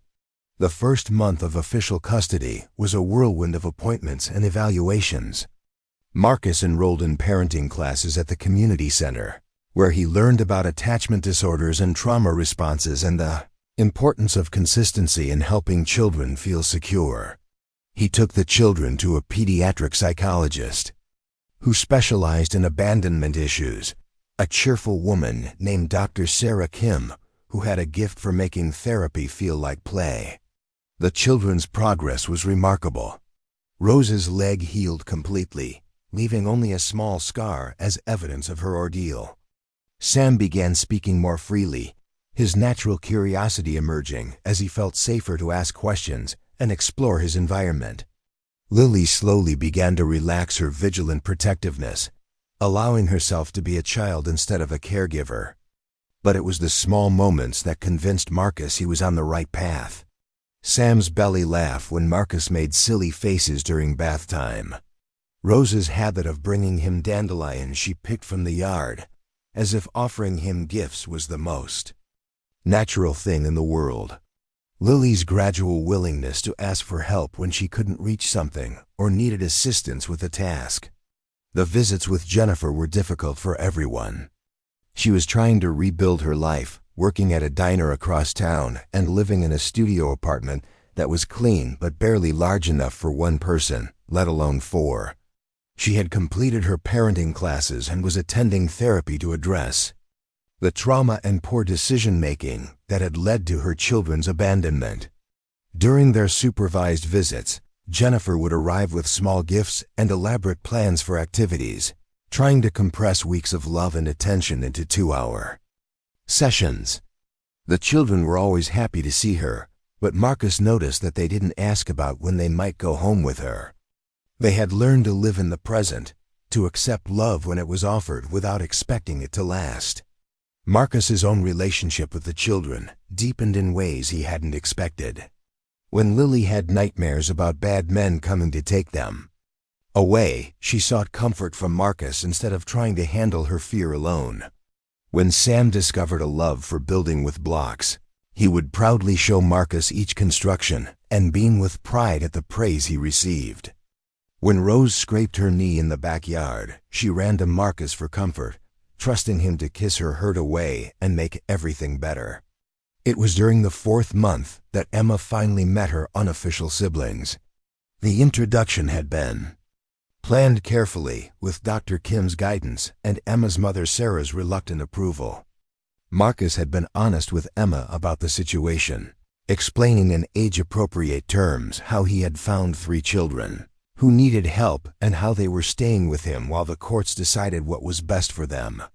Emma's initial reaction was a mixture of curiosity and jealousy. She was used to being the center of attention during her visits with Marcus, and suddenly she had to share him with 3 children who lived with him full-time. But children adapt quickly, and by the end of the weekend, Emma was teaching Lily how to braid her doll's hair while Sam showed her his favorite hiding spots in the backyard. "Are they going to be my brothers and sisters?" Emma asked Marcus privately. "I don't know," Marcus said. "That's up to the judge and their mom and a lot of other people. But right now, they're part of our family, and that makes them important to both of us."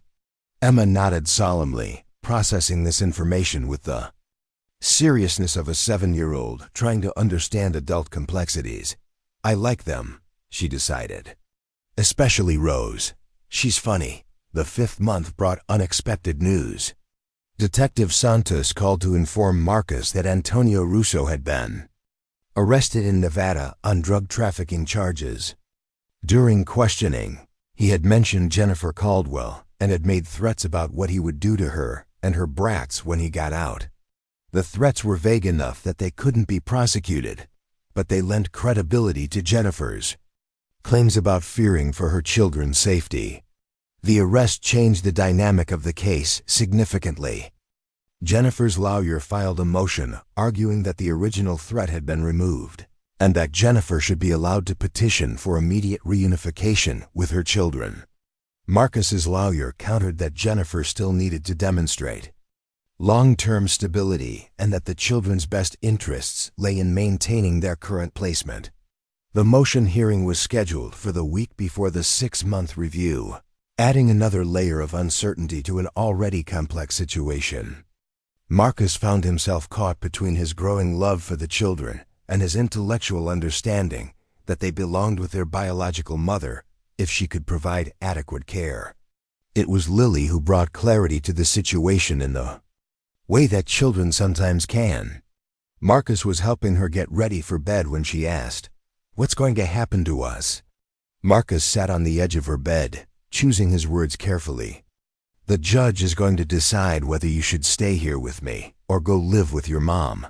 What do you want to happen?" The question was asked with the directness of a child who had learned that adults' wants and children's needs didn't always align. Marcus realized that his answer mattered not just for his own peace of mind, but for how Lily would understand her place in the world. "I want whatever will make you and Sam and Rose happiest and safest," Marcus said. "If that means staying here, then I want you to stay. If that means going with your mom, then I want you to be happy with her." Lily considered this for a moment. "What if we want to stay with you and see Mom sometimes?" It was exactly what Marcus had been hoping for, but hadn't dared to suggest. "Would that make you happy?" "Yes. Mom tries really hard, but she gets scared and makes bad choices. You don't get scared like that." The 6-month review hearing was standing room only, with social workers, lawyers, court reporters, and observers filling every available seat. Judge Shun had clearly given considerable thought to the case, as evidenced by the thick folder of reports and evaluations she consulted throughout the proceedings. Dr. Kim testified about the children's remarkable progress, their secure attachment to Marcus, and their positive but somewhat anxious relationship with their mother. The social worker reported that Marcus had completed all required classes and had consistently provided appropriate care despite his limited resources.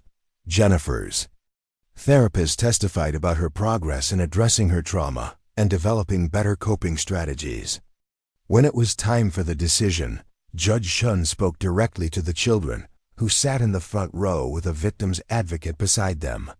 "Lily, Sam, and Rose," she said gently, "I know this is confusing and scary, but I want you to know that every adult in this room cares about you and wants what's best for you." She turned back to the assembled adults. "This case has challenged my assumptions about what constitutes a family and what serves a child's best interests. We have a biological mother who loves her children but whose judgment has been seriously impaired by trauma and fear. We have a foster father who has provided exceptional care despite having no legal obligation and limited resources." Marcus held his breath, aware that the next words would determine the course of all their lives. After careful consideration, "I am granting permanent custody to Mr. Thompson, with liberal visitation rights for Miss Caldwell. The children have clearly thrived in Mr. Thompson's care, and stability must be the priority. However, I want to emphasize that this does not terminate Miss Caldwell's parental rights. She remains their mother, and I encourage continued efforts toward rebuilding that relationship in a healthy way." Marcus felt tears streaming down his face as the full impact of the decision hit him. These 3 children who had wandered into his life during his darkest period were now legally, permanently his responsibility. They would grow up in his house, call him Dad, rely on him for everything. From scraped knees to homework, help to guidance through the challenges of adolescence. Jennifer sobbed quietly, but nodded her acceptance of the decision. During the break, she approached Marcus with dignity that surprised him. "Take care of them," she said simply. "Love them enough for both of us. They'll always know who their mother is," Marcus promised. "And they'll always know that you love them." 1 year later, Marcus stood in the backyard of the house that was no longer his grandmother's, but truly his own, watching 4 children play on the swing set he had built with his own hands. Emma pushed Rose on the tire swing while Lily and Sam took turns on the slide, their laughter echoing across the yard like a promise that joy was possible even after the darkest times. The house bore little resemblance to the dusty, neglected place he had inherited. Fresh paint brightened every room, and the children's artwork decorated the refrigerator like badges of belonging. The basement had been converted into a playroom, erasing any trace of the dark corner where 3 small children had once huddled in fear. Marcus had quit his job at the warehouse and started his own handyman business, using skills his grandfather had taught him decades earlier.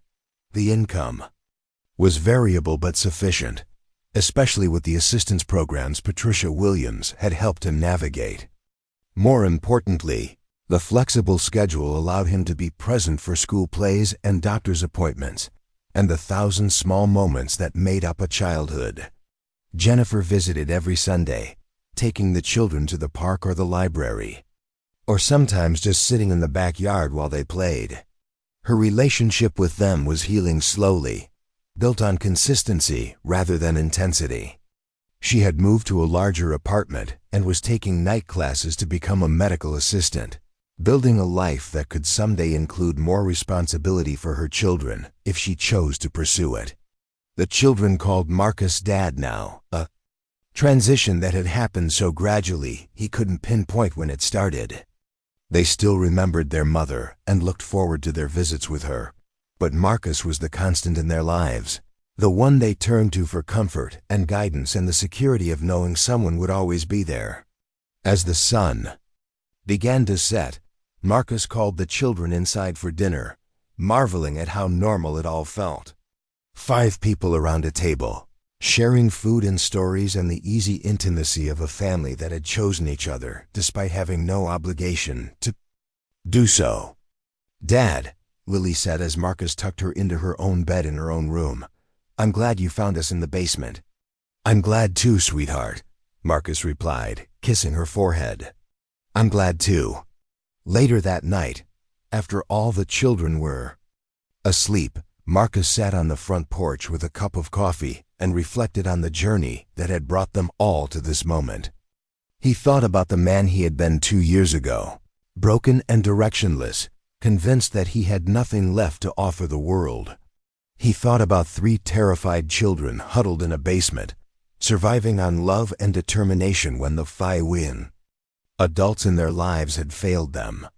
Sometimes the most important moments of our lives arrive disguised as ordinary afternoons, as broken water pipes that need fixing, as decisions to help when it would be easier to walk away. Sometimes families are born not from blood or marriage or careful planning, but from the simple recognition that people need each other and that love, once offered freely, has the power to transform everything it touches. Marcus finished his coffee and went inside to check on the children one more time, a habit he had developed and would never outgrow.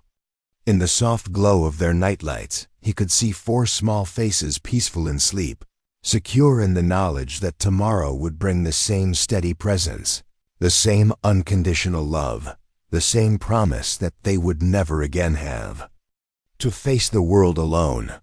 They had built something beautiful together, something that had started in the darkness of a basement and grown into the warmth of a real home. And as Marcus turned off the lights and headed to bed, he knew with absolute certainty that every challenge they had faced, every moment of uncertainty they had endured, had been worth it for this, the quiet miracle of a family that had found each other when they needed it most. Up next, you've got 2 more standout stories right on your screen. If this one hit the mark, you won't want to pass these up. Just click and check them out.